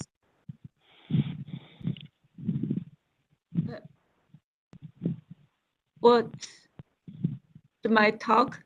Yeah, go ahead. Tell us what you want to do now. Yes. Oh, thank you. Bear me my slow talking. This is a side yard. I like to build a fence, 4 feet tall chain link fence around the new purchase from the side yard from the land bank. So that is part of the promise from purchasing from the backyard. So basically, the fence is around the side yard and to 4 feet tall, so can around the property, so they can be safe for the property and match the neighborhood appearance for the community. Thank you for taking my case. Thank you. Maurice, can you bring the, so I see it's already a chain link fence there, so is she extending that back but making it higher? Is that why we're here? Yes. Actually, I don't even think she's making it higher. I think the existing fence is probably 4 feet, and I think she said I think it's 4 feet. Yeah, okay, 4 so feet. she's here because it's chain link, because I'm like, well, else is she here? Yes, because it's chain link in the front yard, which, as you know, we require decorative metal fences in the front, decorative fences in the front yard. I will say that this was a land bank lot. It was approved for sale. There was a deed restriction that the fence meets code. However, as you know, there is a provision in the code that says, which is actually written right here, that, you know, if there are basically existing chain link fences, that the board can grant the variance for this. And I'm So I sure would there leave it are up to on that you. But street.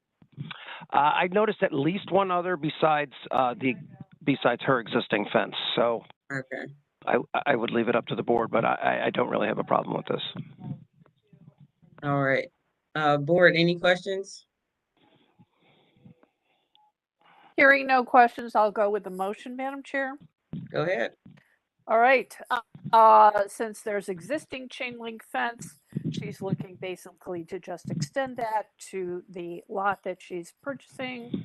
Pretty straightforward. There's other chain link in the vicinity. So I move that we go ahead and approve this. Thank you. Can I have a second? Member Brown, I second. Go ahead. Ms. Brown with the second. Go ahead, call the roll. Ms. Barnes? Yes. Ms. Holzer? Yes. Ms. Brown? Yes. Ms. Faith? Yes. Ms. Britt? Yes. Calendar 22-114 is granted. It'll be ratified next week, and we will send the appellant a letter. All right. Thank you, Ms. Lee. Thank you so much for your time and patience. You're welcome. Thank you. Good luck. Good Thank luck you. to you. Thank you. Okay. So this is case number 7. This is calendar number 22-126. This is the denial of John's Hot Dogs vendor license, RLUMF 22-00005. John Sissimus, aka John's Hot Dogs, owner, appeals under the authority of Section 76-6 of the Charter of the City of Cleveland and Section number 329.02D of the Cleveland Codified Ordinances to dispute the decision of the Commissioner of Assessments and Licenses to deny the vendor's license RLUMF 22-0005 based upon input from Councilman McCormick. Okay, I'm here to swear in all who are present for this case. Do you swear or affirm that the testimony you're about to give is the whole truth and nothing but the truth? Please raise your hand, reply, I do, state your name and your address, please. I do. John Sissimus, 3120 Superior Avenue, I do. LaRonda Talton, Division of Assessments and Licenses, 601 Lakeside Avenue.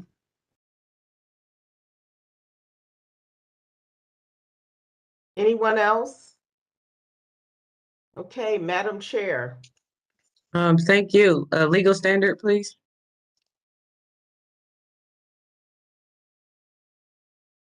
Madam Chair, members of the board, appellant is appealing an administrative decision. The standard of review to be applied is whether the administrative decision was illegal, arbitrary, capricious, unreasonable, or unsupported by the preponderance of substantial, reliable, and probative evidence. If the appellant fails to meet this burden, the administrative decision must be affirmed.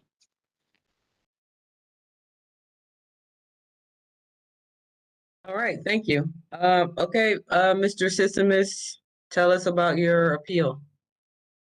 Well, I just wanted to ask first, why it was denied. I had this permit for about 6 years now at this location. And my first question is, why was it denied?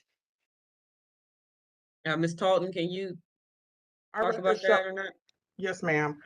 Our records show that a permit has never been approved or issued for this location.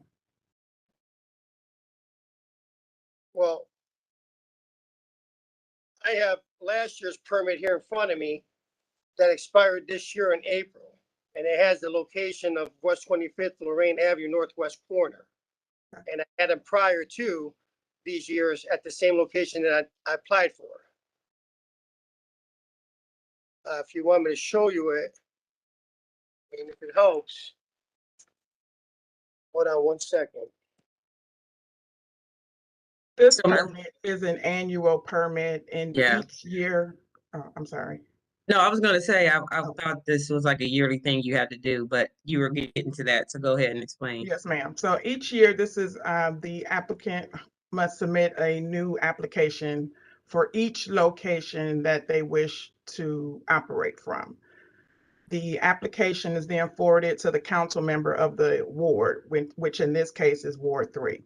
So each year, the councilman has the authority to either approve or deny the location. If there was a permit issue, maybe it was because there wasn't a restaurant in place, because there are certain restrictions for these hot dog carts. For instance, can't operate within 100 feet of an existing restaurant, can't operate within so many feet of a crosswalk. So there are restrictions, and there are instances in which a vendor could be issued a permit 1 year and then not issued a permit the following year, because it's all at the discretion of the council person. Makes sense. And here the councilman says that he did not approve this license.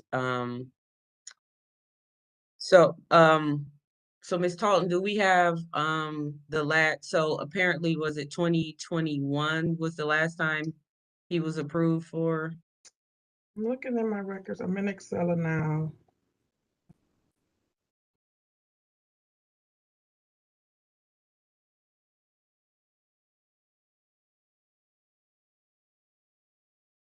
And the date of the violation notice, like normally we kind of have that info.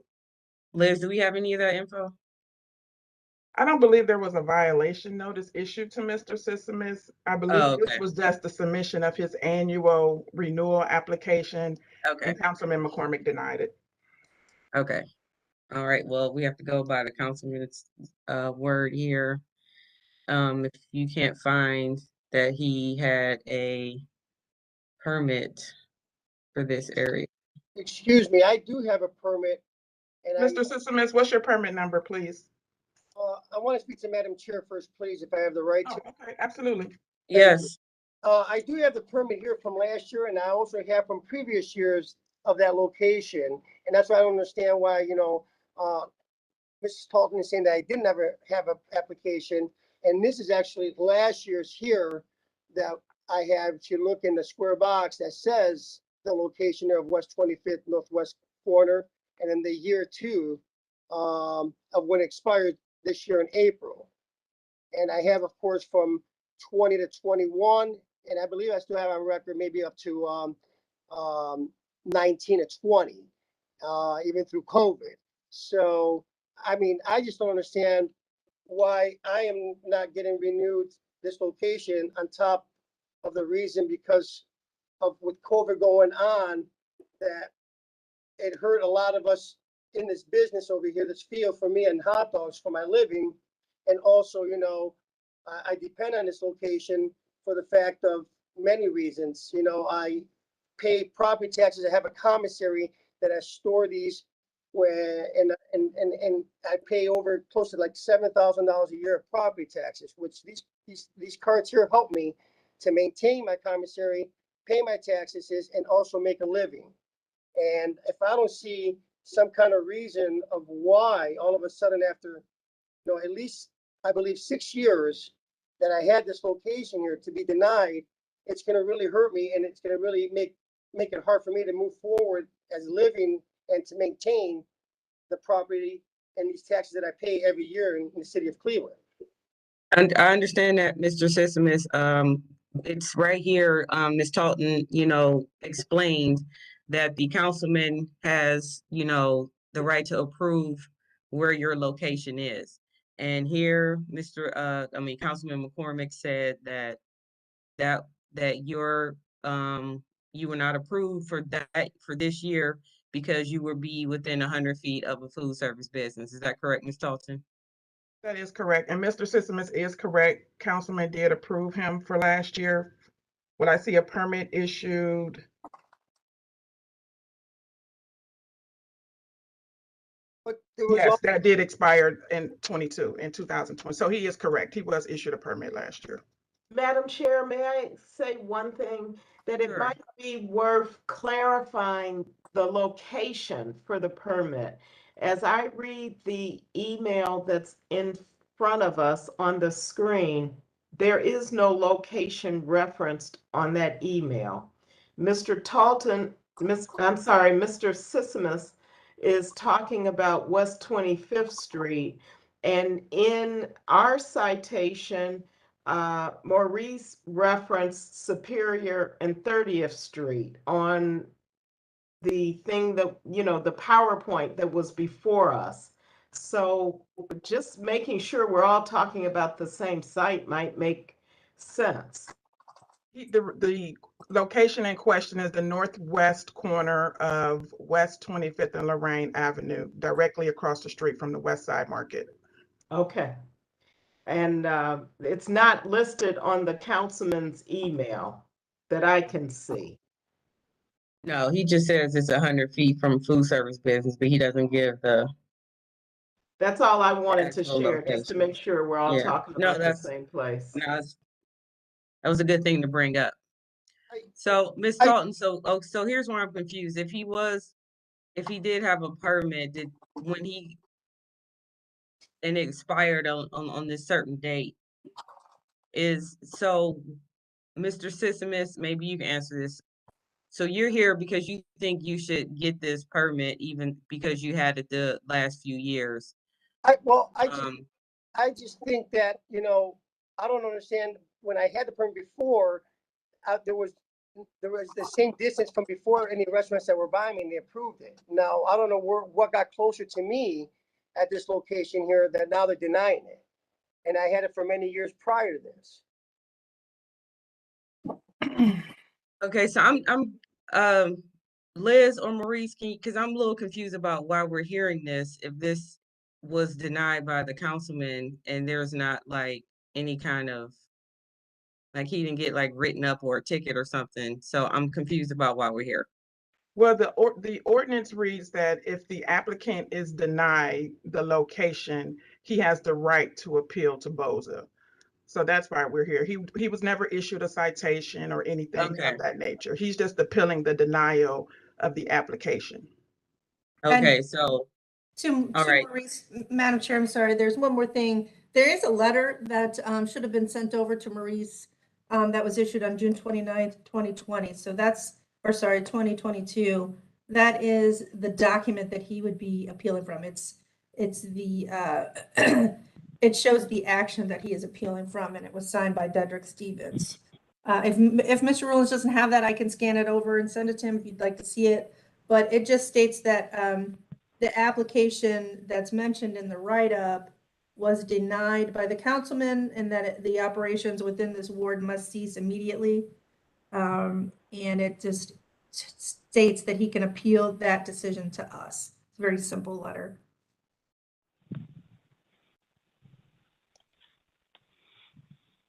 Yeah, I don't believe I have that. Okay, I can scan that and send it over to Maurice right now if you'd like, Madam Chair. I don't think it's gonna help me with this. I'm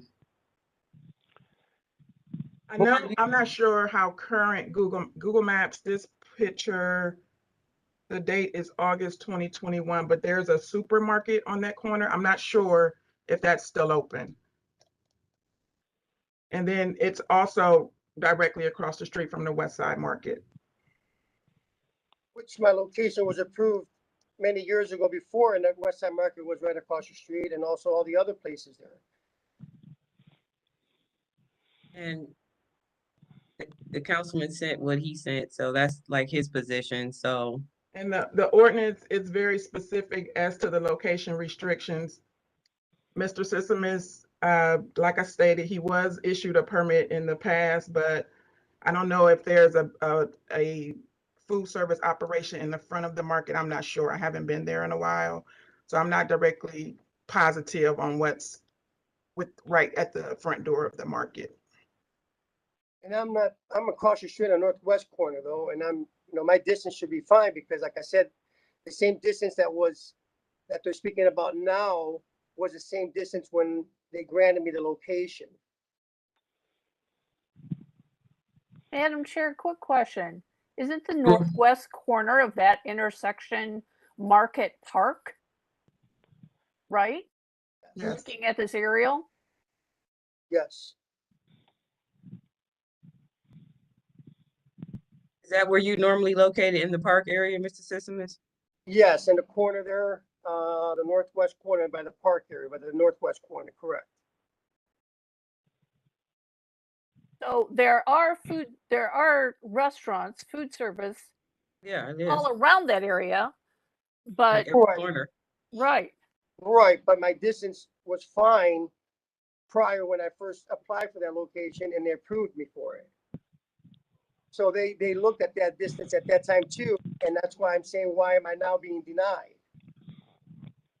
Madam Chair, Well, that's Mary what we- Cornely has her hand raised as well. Yeah, because that's what we can't really answer because the councilman is not, like, we don't set this up for you, Mr. Sissiman. Like, the councilman is the one who denied you. So we can't really answer your question about why you were denied because it was his decision. Who had their hand up, Maurice? Mary Cornely, our attorney. Oh, okay. Go ahead, Mary. I just had a question. Why did we think this was on Superior in front of number 1 Foe? And are we sure that the councilman isn't denying that location because it's right in front of number 1 Foe? Because his email doesn't specify what a permit number or a location or anything. And I don't know why we thought this was in front of number 1 Foe originally. If I may, madam, I can answer that question very easily. The number 1 Foe building is where my commissary is at. So maybe they got confused with the address that's on the application that says 3120 Superior Avenue that I showed you before. That's where my commissary is at, and that's why maybe they came out and took a picture of that. Okay. That is, Okay, it makes Madam sense. Chair, So I can that's say where- that's correct why I had that picture. Okay, so that's where that's where you store all your items, I'm sure. So that's Correct. why people were thinking it's Superior. Yes, no location there. This is all about the West 25th and Lorraine and the northwest corner. Well, the Superior location would not be in Councilman McCormick's ward. Also, yes. Right. So he must be looking at he doesn't say. Right, He's but not, he's and not he's not here to clarify. Right, he's not here to clarify, and I feel like perhaps we need clarification. Councilman McCormick did respond to an email that was when Ms. Kukla sent out the BOZA notification. I can send that back to Ms. Kukla. And that he responded directly to the email referencing the record number, if that will help you. Does the record number specify the location? Yes. Okay, and the location was the northwest corner of West 25th. Yes. He also had additional locations on the application, so only that one location was denied. Okay. Which is a very important location for me for my living, madam. And that's why I had to appeal this, because I just don't understand the reasons. And for prior years that I had this location here, and on top of COVID now hitting us, it's making it so much harder that if they could, you know, reassign me this location so I could continue my living and, you know, and have my business. Yeah, Madam Chair, there's other restrictions within the ordinance that would limit this, that would, you know, prohibit Mr. Sissimus from being there. I can't speak as to why the location was approved in prior years. It could have, I can't speak to that.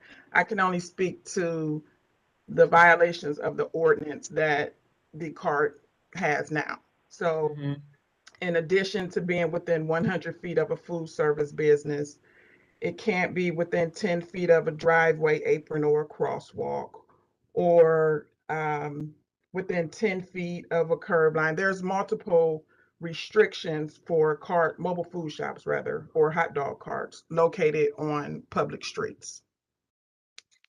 Right. And I understand that because, I mean, I've done this many years, is the fact that when I did first apply for this location, they evaluated all this. And they got it, and I got approved, and for many years. And now all of a sudden, they're not giving it to me. You know, I don't. This is where our issue is, though, Mr. Sissimus. Without Councilman McCormick, none of us here can tell you exactly why you were not approved, because he's the one that did not, you know, that disapproved you. It wasn't us. We don't have any of the information. So I don't. I mean, for me, I'm kind of stuck. I'm not really sure. That's what I'm saying. It's how to move forward. That's what I'm saying. Since Councilman McCormick's not on this video call, and Ms. Talton is, that she would have had that information of reason why he denied it. Well, he has an email. Within 100 Madam feet. Chair. Oh, I apologize. Madam Chair, it seems to me that Mr. Sissimus, have you reached out to the councilman to speak to him? I did reach out. I went down there in person. I left messages. I called actually too a couple times. And then the last time I went down there, I guess they were on recess. So that's when I had to make my appeal. I see. Thank you for that answer. You're welcome. And Madam Chair, this is Liz. Yes. I just checked my emails. I didn't have anything from Councilman McCormick other than the letter or the email that was shown by Mr. Rulins. So if Ms. Talton wants to send it again, if that's something that could help us sort this out, that would be great. I think it's Kugler, I sent it to you. Yeah. Thanks. I mean, from her description, it seems like it just verifies the location. But he's not, I don't know if he's giving, does it give the reason for the denial in that letter, Ms. Dalton? Let's see.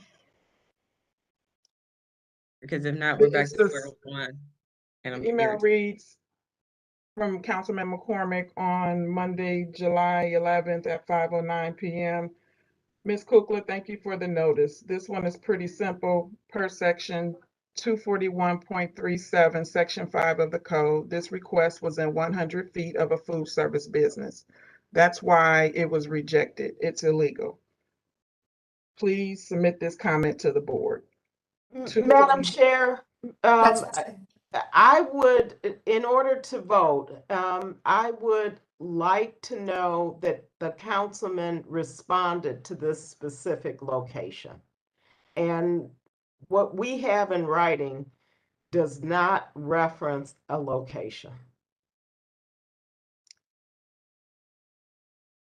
The email that was forwarded to Ms. Kukla references the application number, which contains the location. I thought where does this have an application number? Liz hasn't put it up yet. She just sent it to Oh, her. So thank you. that was the It should be in this email. Maybe if you scroll down a little bit. What we have has a section number, not an application number. And I see what happened. Sorry to interrupt, Ms. Braun. No problem, ma'am. I see what's happened. I think that what we've done is just cut this part out. What Councilman McCormick received is the same thing that's on our public notice. That the number is the RLUM as in Mary, F as in Frank, 22-00005. So that's all that was in that email that was sent to me from him. Or sorry, that's the portion that you're not seeing is the portion that I sent to everyone. I'm sorry, but does it have a location? No, That's the question. No, I didn't have a location in my in my file. The application contains it doesn't state it in the communication, but the application that Mr. Sissimus submitted, it had 4 specific locations. And of the 4, one was 4242 Lorraine, which was approved. One was 1911 West 30th and Lorraine, which was approved. And then 3565 Ridge Road was approved. And it was the northwest corner of West 25th and Lorraine, which was denied. I see. Thank you, ma'am, for that clarification. Madam Chairman, may I speak, please? No, 1 second, please. Sure. On the locations that Ms. Talton just said now, if she could repeat them again. I believe the one that was on West 30th, was it, that was approved, Ms. Talton? That was 1911 West 30th and Lorraine. And that was approved? Yes. Okay, and that location there, and since it was approved, this is where I get confused at. And I mean, I'm not trying to probably like stab myself for saying this, but right across the street from that location there is a Wendy's. Right. And they approved that, and I don't believe that's over 100 feet from there. And now I believe the location that I had before prior, the one at West 25th that I'm trying to, get back, I haven't measured it, but I believe from the prior years, like I said before too, and I don't want to repeat myself, that was, I would assume it was fine with the distance. And now, I get confused on why they approved me on that one there, and then they're backing it with what the distance was. And then of course now the West 25th, that's very important to me, this location, they're denying. You're not the only one confused, Mr. Sissimus. I have to admit, this is. Madam Chair, I'm with you on this. And we're talking about someone's livelihood here. So I don't take it lightly. And I feel like we have an understanding now that we're talking about the correct location, but I would certainly like to have some more specific information from the councilman before we make a decision on Mr. Sissimus's income.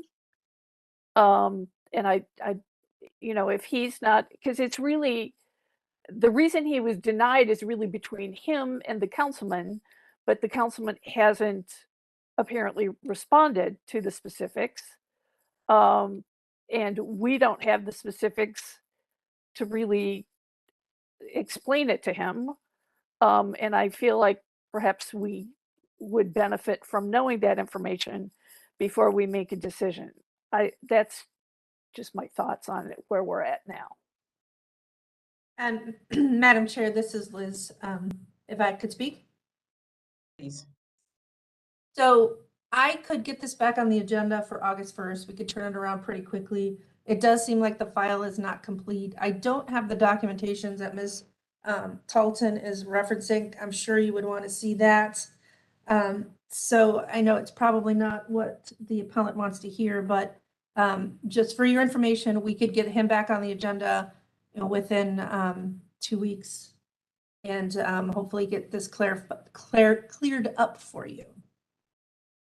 Yes, that will work. And then maybe Mr. Sissimus, you can actually get with the councilman to find out, and then you know, maybe you can figure out what really it is and won't have to come back. But I like that, Liz. We can move it to August 1st. I know that's interfering with, you know, you probably wanted a couple of weeks of business there, but we just can't make an informed decision without all the information here. So I apologize for that delay for you. But we'll put you back on the August 1st agenda, and hopefully we can get some clarification from the councilman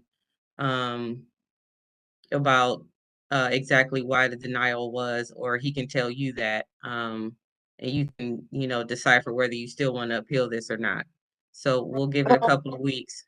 Yeah, I'm not sure when they come back from the summer session that they're off on. That I don't know. That was the last they told me. And I could try calling them, but I've done numerous times and I haven't gotten back from them. So Yeah, well, hopefully we'll find out something in the next couple of weeks, because I just feel like I don't have enough information to give you proper ruling Madam today. Chair, is it possible that Ms. Kukla and her team can also reach out to the councilman simultaneous to Mr. Yes. Sissimus doing so? Yes.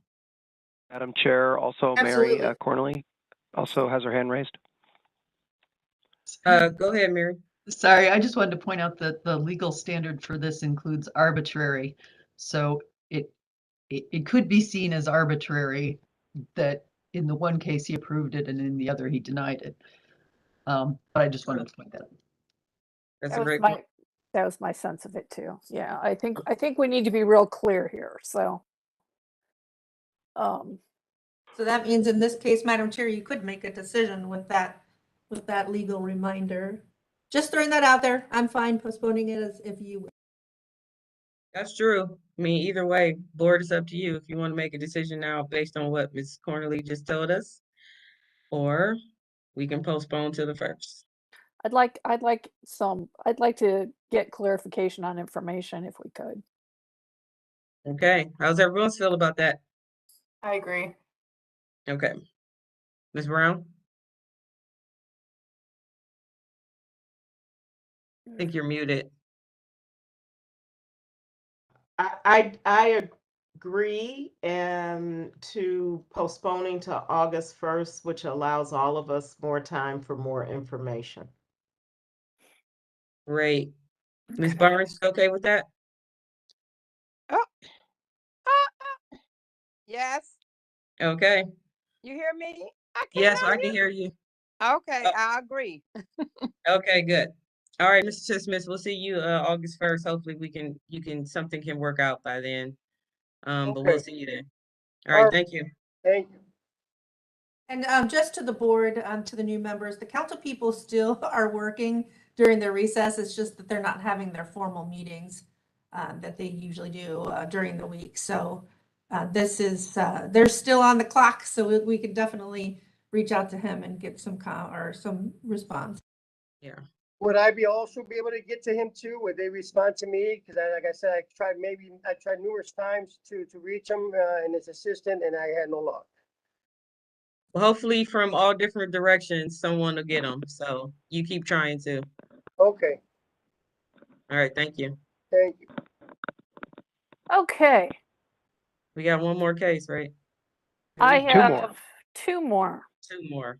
Jesus Christ. All right, let's get it. I No got more one. fences. Hang on.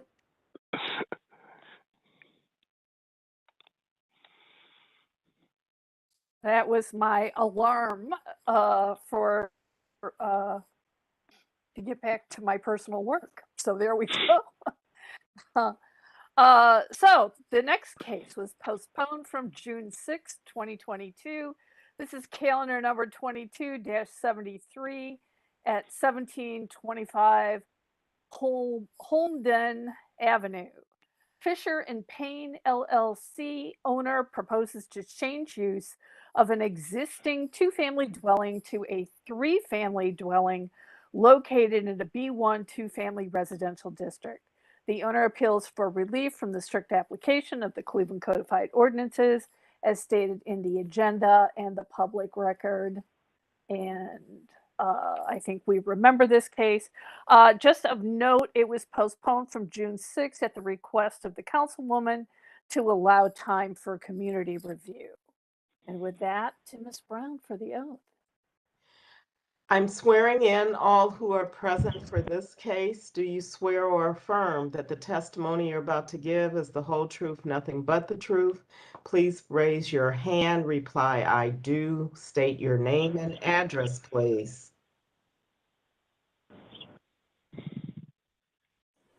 Tom Fisher, 8701 Ansonia, Brooklyn, Ohio. I do. Corey Reardon, 2406 Professor, Tremont West. And just in case it's needed, Jason Petroff, 2214 West 20th Street. Okay, Madam Chair. Thank you. Did we do history of the property at all? No, we did not, Madam Chair. Okay, go ahead. Thank you. There's been no change in the zoning since 1929. There were no records in our Records Administration Office for this address, no variances on file. And I did find in the Acela system that in 2007, a permit was issued to correct violations, and the use of the property was identified as 3-family at that time. And that's all that I have, Madam Chair. Thank you. Thank you. Legal standard, please. Madam Chair, members of the board, appellant is requesting a use variance and area variances from the minimum lot area, maximum gross floor area, and parking regulations of the zoning code. To obtain the use variance, appellant must prove that denying the request will result in an unnecessary hardship particular to the property such that there will be no economically feasible use of the property without the variance, will deprive the appellant of substantial property rights, and that granting the variance will not be contrary to the purpose and intent of the zoning code. To obtain the area variances, appellant must prove that denying the request will create a practical difficulty not generally shared by other land or buildings in the same district, will deprive the appellant of substantial property rights, and that granting the variances will not be contrary to the purpose and intent of the zoning code. Thank you. Okay, who's the spokesperson? That would be me, Tom Fisher. All right, Mr. Fisher, go ahead. So basically, I purchased this property last year from a wholesaler. I was under the influence that it was a 3-family home because everything is metered separately. With that being said, I went to do like a cash out refi and found out that it was zoned a 2-family. Similar to some other purchases I made last year, now I'm more astute to checking the zoning before I purchase properties. But this seems to be a commonality all over Cleveland where things are miszoned or, you know, the use is wrong.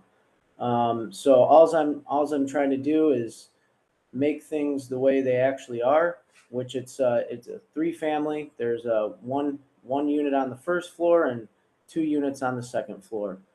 I did recently go to the economic development meeting just the other day. Turns out I missed the block meeting, and it was recommended by them that I go back to the block meeting. So I just wanted to bring it in front of you guys to see where I kind of stand. Time is of the essence for me.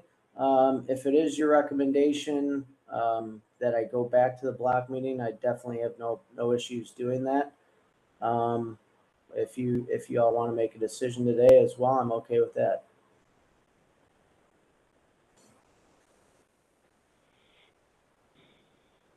Okay, so you bought a house that is metered and has different interests as well as, and it functions as a 3-family, but is zoned as a 2-family. Is that correct? Yes, ma'am. Okay. All right, Mr. Reardon. Thank you, Madam Chair. It did go to economic development. He was out of town for the block club meeting. there were serious concerns on the property raised by neighbors, to which the Economic Development Committee then requested that he postpone and go back to that block club. This property has had challenges over the years with the tenanting of it, and potentially there's concern with the garage use and whether that garage use is being used as a residential use. My concern is on process. We're seeing a number of these pop up where a two-family is purchased in a two-family district, but it had an illegal third for a number of years. And there's a big concern on the zoning piece, that the zoning, you can go and get the zoning fixed, but are you getting an inspection to ensure the safety of that third unit from building and housing as part of that process? We have concerns because of the out-of-state and out-of-town investors that are taking these properties and making sure that they're going through a process that we feel comfortable with, that is safe for the community. And so that's the issues that I've heard raised. And we would like to see the city have a process around these, because almost every one of these houses within specifically the Metro North area are asking for that third unit. Those third units, when established, maybe not in this specific case, but those third units have been established for quite some time and were done off of 2 meters, and they would just put in a third unit. I have had experience seeing some of those third units, and a lot of times they've not been inspected or have the ingress egress. I'm not saying in this case, but we don't know in this case because we haven't seen it go through a city process that it has shown that those things have been addressed, and the neighbors have. That's quite a few of the neighborhood concerns with it, and also the potential use of that garage, which the neighbors are not quite sure, but it does have an air conditioner unit in it. It does not have access. It's all overgrown on the back half of that property. So there's no access to the garage, although there's an alley there. So we don't know how that garage is being used. Those are all concerns that we have, and especially with the investment environment in that location. So I had to leave early from the Economic Development Committee. I believe that's why Jason is on as a member of the Economic Development Committee to address anything that took place during my absence there. So I will leave it at that, and those are the concerns that were raised.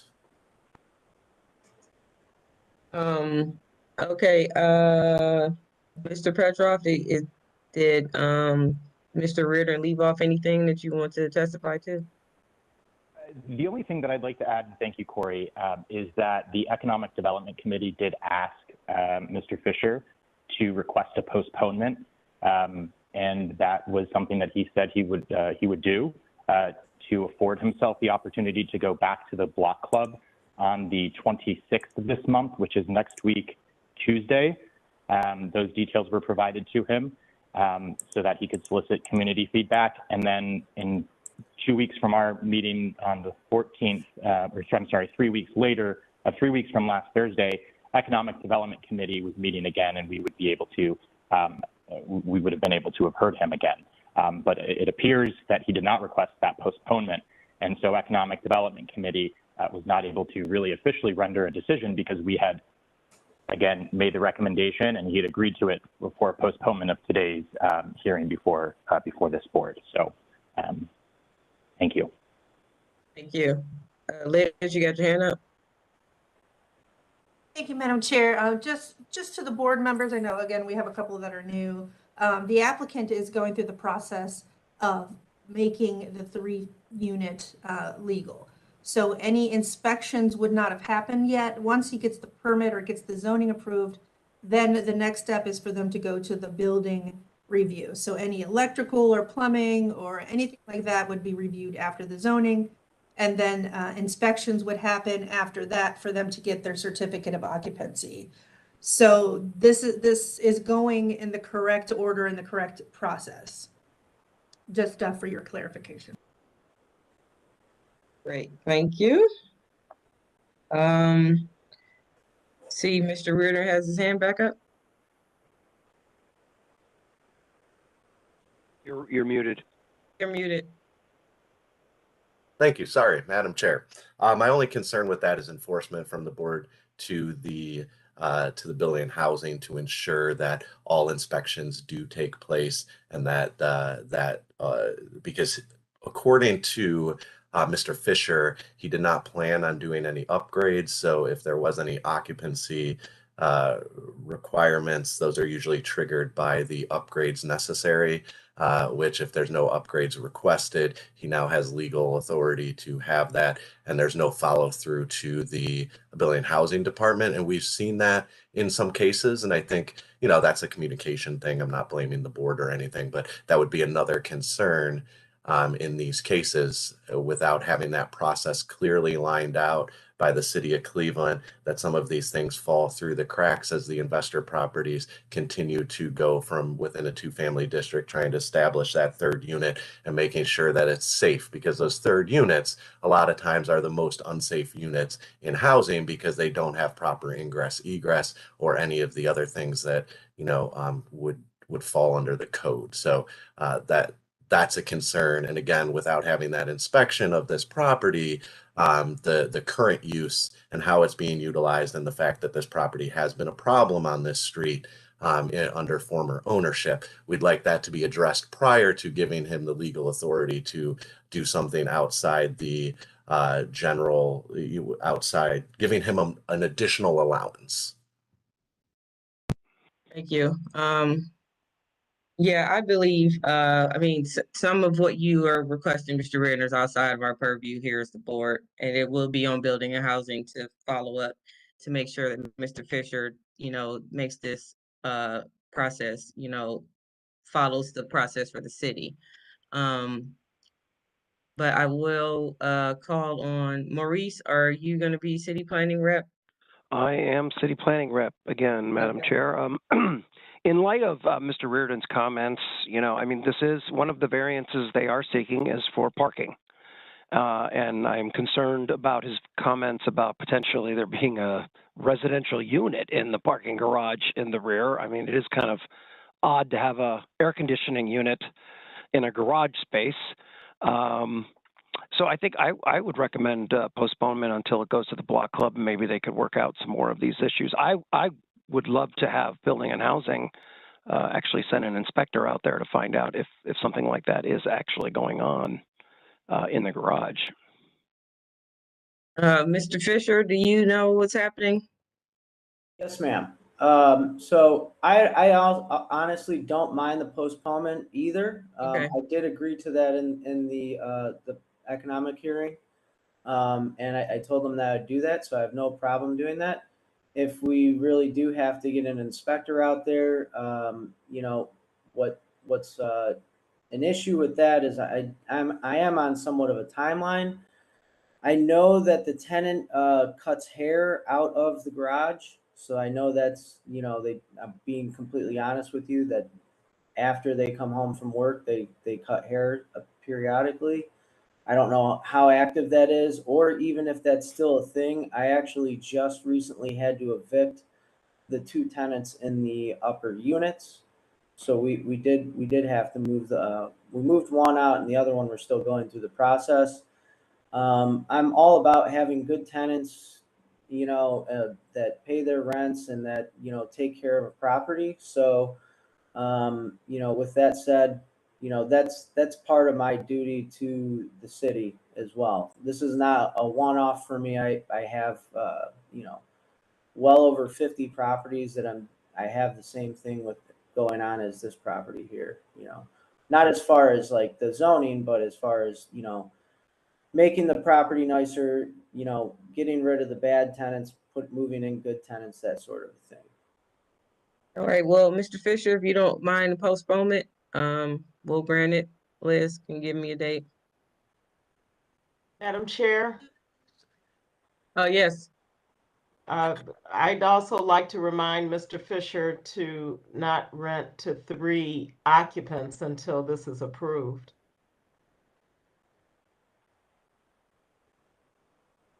Okay. Noted. No problem. Okay, Madam Chair, how about, now August 15th is also still available, and August 22nd. If you'd like to push it further out to August 29th, that'd be up to you. Or we could do sooner, August 8th as well. We'll give him the 15th. That's a full month. And we don't want to keep him. he is on the timeline, so I think that'll work. Thank you, everyone. All right, thank you.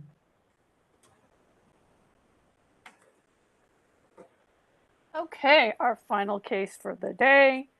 This was reinstated from June 6th. This is calendar number 22-088 at 12309 Grimsby Avenue.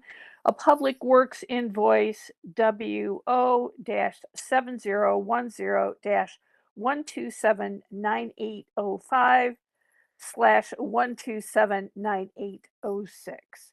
Erie Bay Land Company LLC owner appeals under the authority of Section 76-6B of the Charter of the City of Cleveland and Section 329.02D of the Cleveland Codified Ordinances from the decision of the hearing officer dated March 24th, 2022, to uphold the City of Cleveland's Department of Public Works to issue invoice WO-7010-1279805 and WO-7010-1279806 regarding abating nuisances, parenthetically grass cutting, at the subject property. This was filed May 27, 2021. On June 6th, the case was dismissed due to the appellant's unexplained absence. On June 13th, the appellant requested reinstatement, stating that he did not receive the email link. The board approved the request. To Ms. Brown for the oath. Thank you. I'm swearing in all who are present for this case. Do you swear or affirm that the testimony you're about to give is the whole truth and nothing but the truth? Please raise your hand, reply, I do, state your name and your address, please. I do. Robert Lessig, 12309 Grimsby Avenue, Cleveland, Ohio.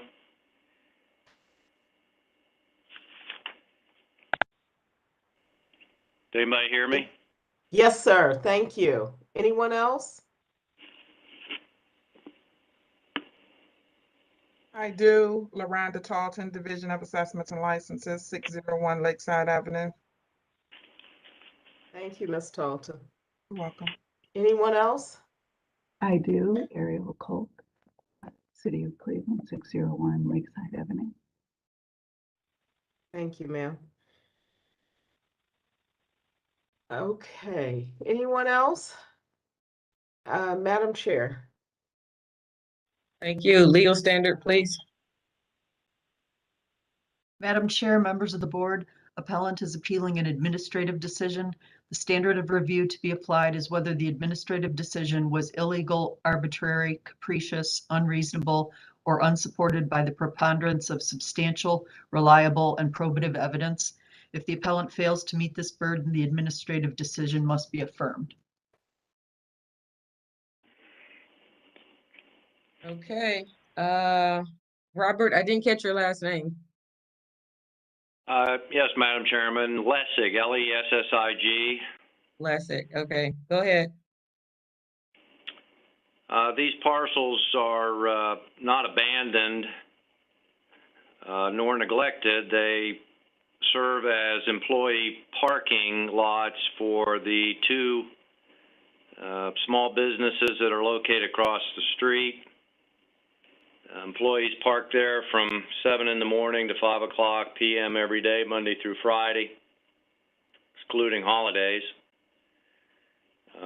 We have engaged the services of a professional mowing service since 2018 to mow this grass for us. The schedule is every third week.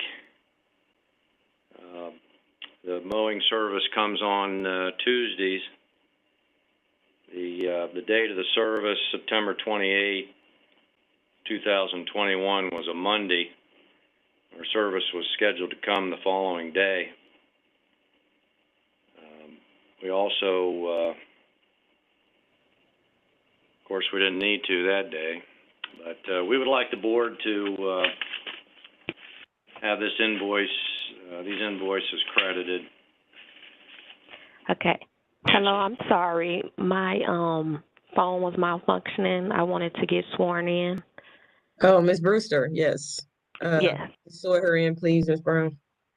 Do you swear or affirm that the testimony you're about to give is the whole truth and nothing but the truth? Please raise your hand, state your name and address, and say, I do.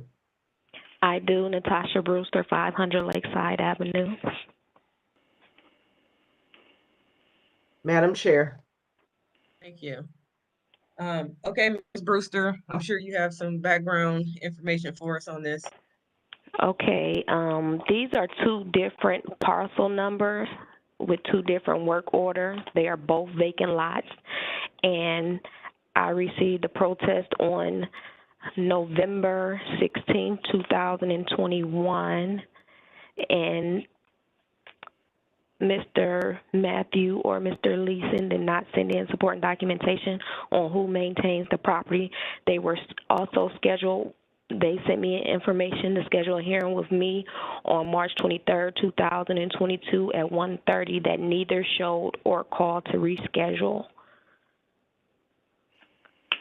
and did not send in the support and documentation then either.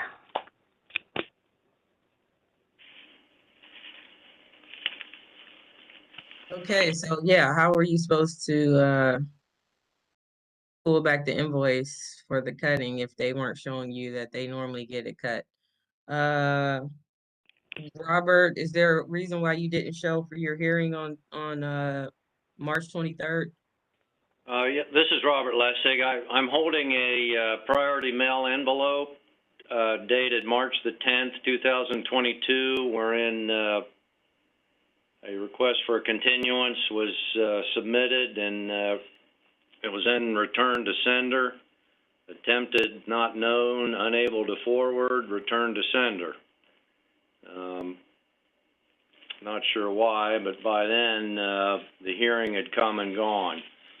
My number is on each and every last form that's sent out. As you can see on the top of the city sign that's on the denial letter, the number is located on each and every form that's sent out, just in case the mail is not delivered, or in his case it was sent back. I don't know where he actually sent it to, but I received the hearing form. I don't know why I wouldn't receive that form.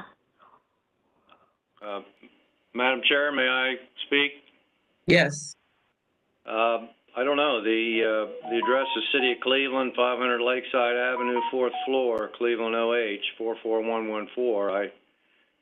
Far be it from me to accuse the post office of ever making a mistake. Yeah, really. Okay, so what we have to look at is at the time that you got the grass cutting invoice, was the city arbitrary or capricious in cutting the grass? And you had a couple opportunities to work with Ms. Brewster to work that out, and it hasn't been done. Ms. Brewster, was it an opportunity for him to work it out before this appeal went through? Yes, it was, and I also send these out over 30 days in advance. Mm-hmm. I was never contacted by, because they were protested by two different people.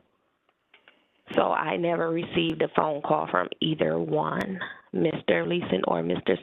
Seth. So yeah, so you had these opportunities to, get with the city and protest what was going on. You had hearings, and those opportunities you missed. And it seems like you missed several opportunities to work with Ms. Brewster about, because we've gone through this several times here, and normally they just require you showing that you normally get that cut. And if you have a landscaper, and if that's the case, then they kind of work with it. So there are several opportunities for you to work with the city, and you didn't. So from our point of view, we have to look at the point in time when they cut the grass, and not necessarily what happened like afterwards. So at the point in time that the city cut the grass, Ms. Brewster, I'm assuming that, what, did you get a nuisance call? Because isn't that normally how it happens? No, I get, well, license assessment sends out the bills. I don't send out any billing information. That is Tamisha Krismine. So it No, I comes meant to as me. far as like, if a lots come to your attention that needs cutting, is that normally, that's normally someone No, complains about it? that is Tamisha Krismine. I just have to investigate to go out the protest. If No, they I'm decide asking to the question. protest.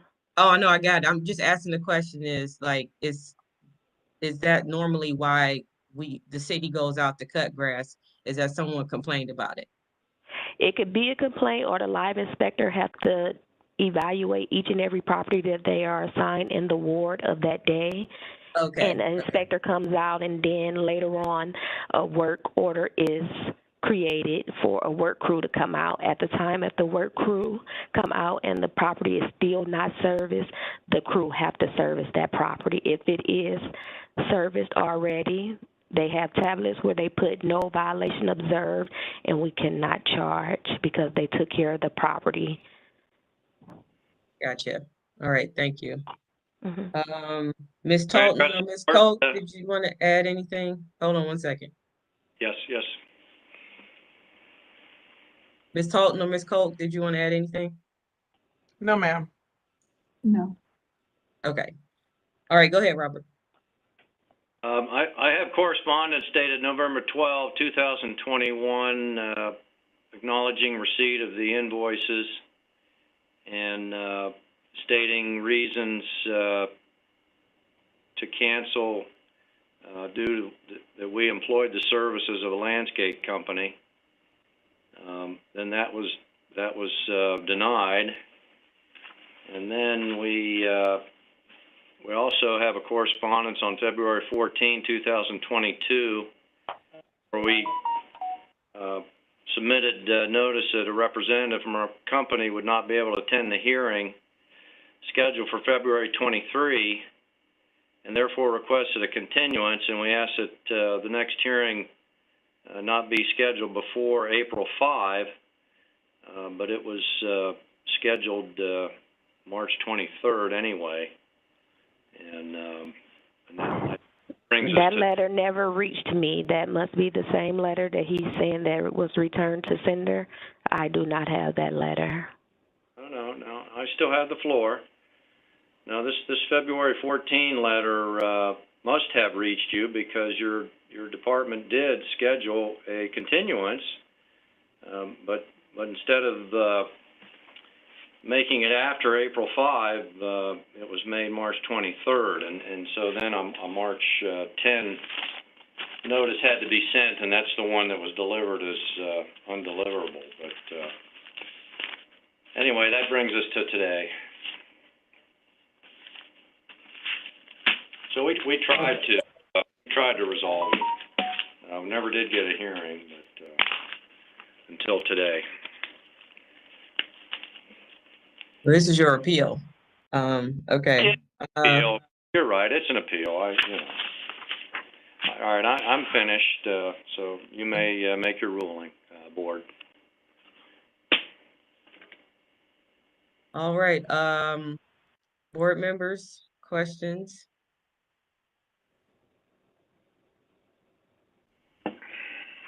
Hearing none, I entertain a motion.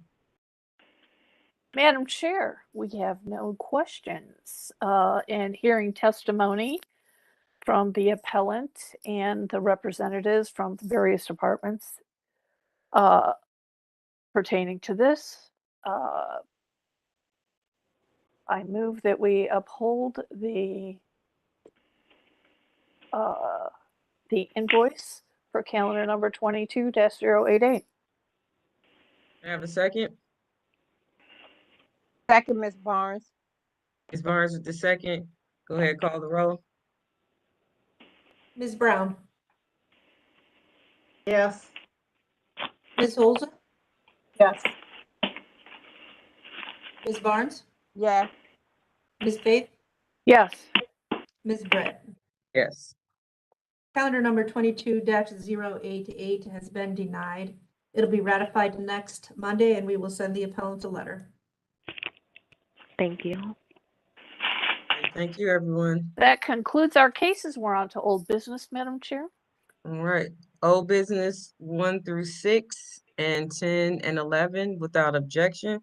Without objection. Without objection. Okay, and Liz, what's the rehearing here? Thank you. This is regarding the axe throwing case back a few months ago, a couple months ago, May 9th.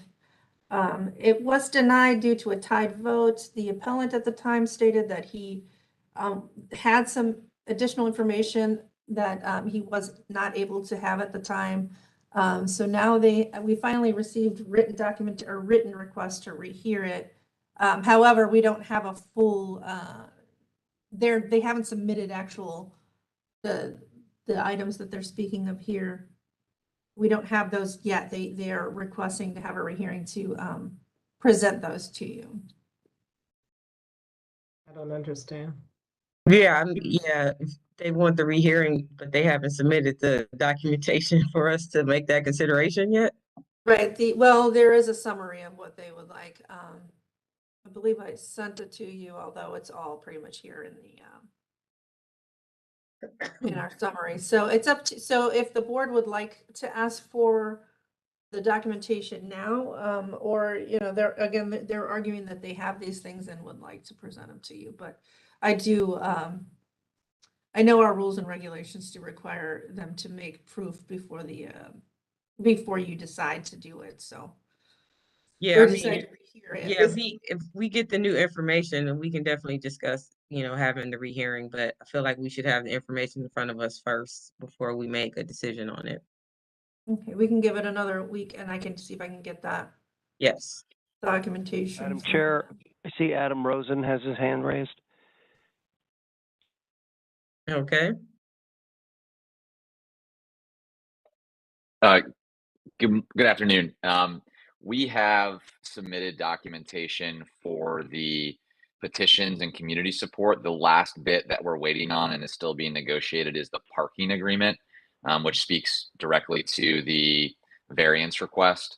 So if the board would like for us to produce the parking agreement in advance of the request for rehearing, then we can do that, or we could bring that to the rehearing itself. It's my belief that we've agreed to terms with the neighboring business owner, and we'll be producing an agreement. There's just some back and forth over the financials and the logistics of kind of what's going to be in that agreement. So I'll leave it to you to kind of tell me what you want to see in order to move forward. Yeah, we just submit to us because your request for rehearing is because you have new information that was not put forth in the old hearing. So that's what we need, is the new information. So if you send us the new information, we can look over it to figure out whether we want to give you a rehearing or not. So that's what we need from you. Okay, Liz, I just wanted to confirm that you did receive the community letters and petitions and all that other stuff, correct? Were they attached to the email that? There was a Dropbox link because the emails were rejected by the city servers due to the size. There are a number of them, number of scans. So there should be a Dropbox link. I'll send that to you and then work on producing the parking agreement so that we can get this back before the board. I'll be sure to, Madam Chair, I'll be sure to have all that stuff printed then from that link and scan it all and send it to you. Sounds good. All right. All right, so we'll get that stuff this week and then we'll rule on it next Monday. Great. All righty. That's That's everything then, right? Yes, we are adjourned. We are adjourned. Wow. Never thought this meeting would go this long. Yeah, I'm tired. You thought they were going to be simple cases, didn't you? I did. I really didn't think it would go this long. All right. Well, Anyway. we're getting back to normal. You know, there wasn't I will one that be- was especially long. I will be on vacation next week, so Shannon will be representing city planning. All right. Oh, enjoy vacation. Thank you. Have a good time, Maurice. Thank you. We'll see you in 2 weeks. We will expect good stories and pictures. Okay. All right. Bye-bye. Bye. Hi, everyone. Bye, everyone.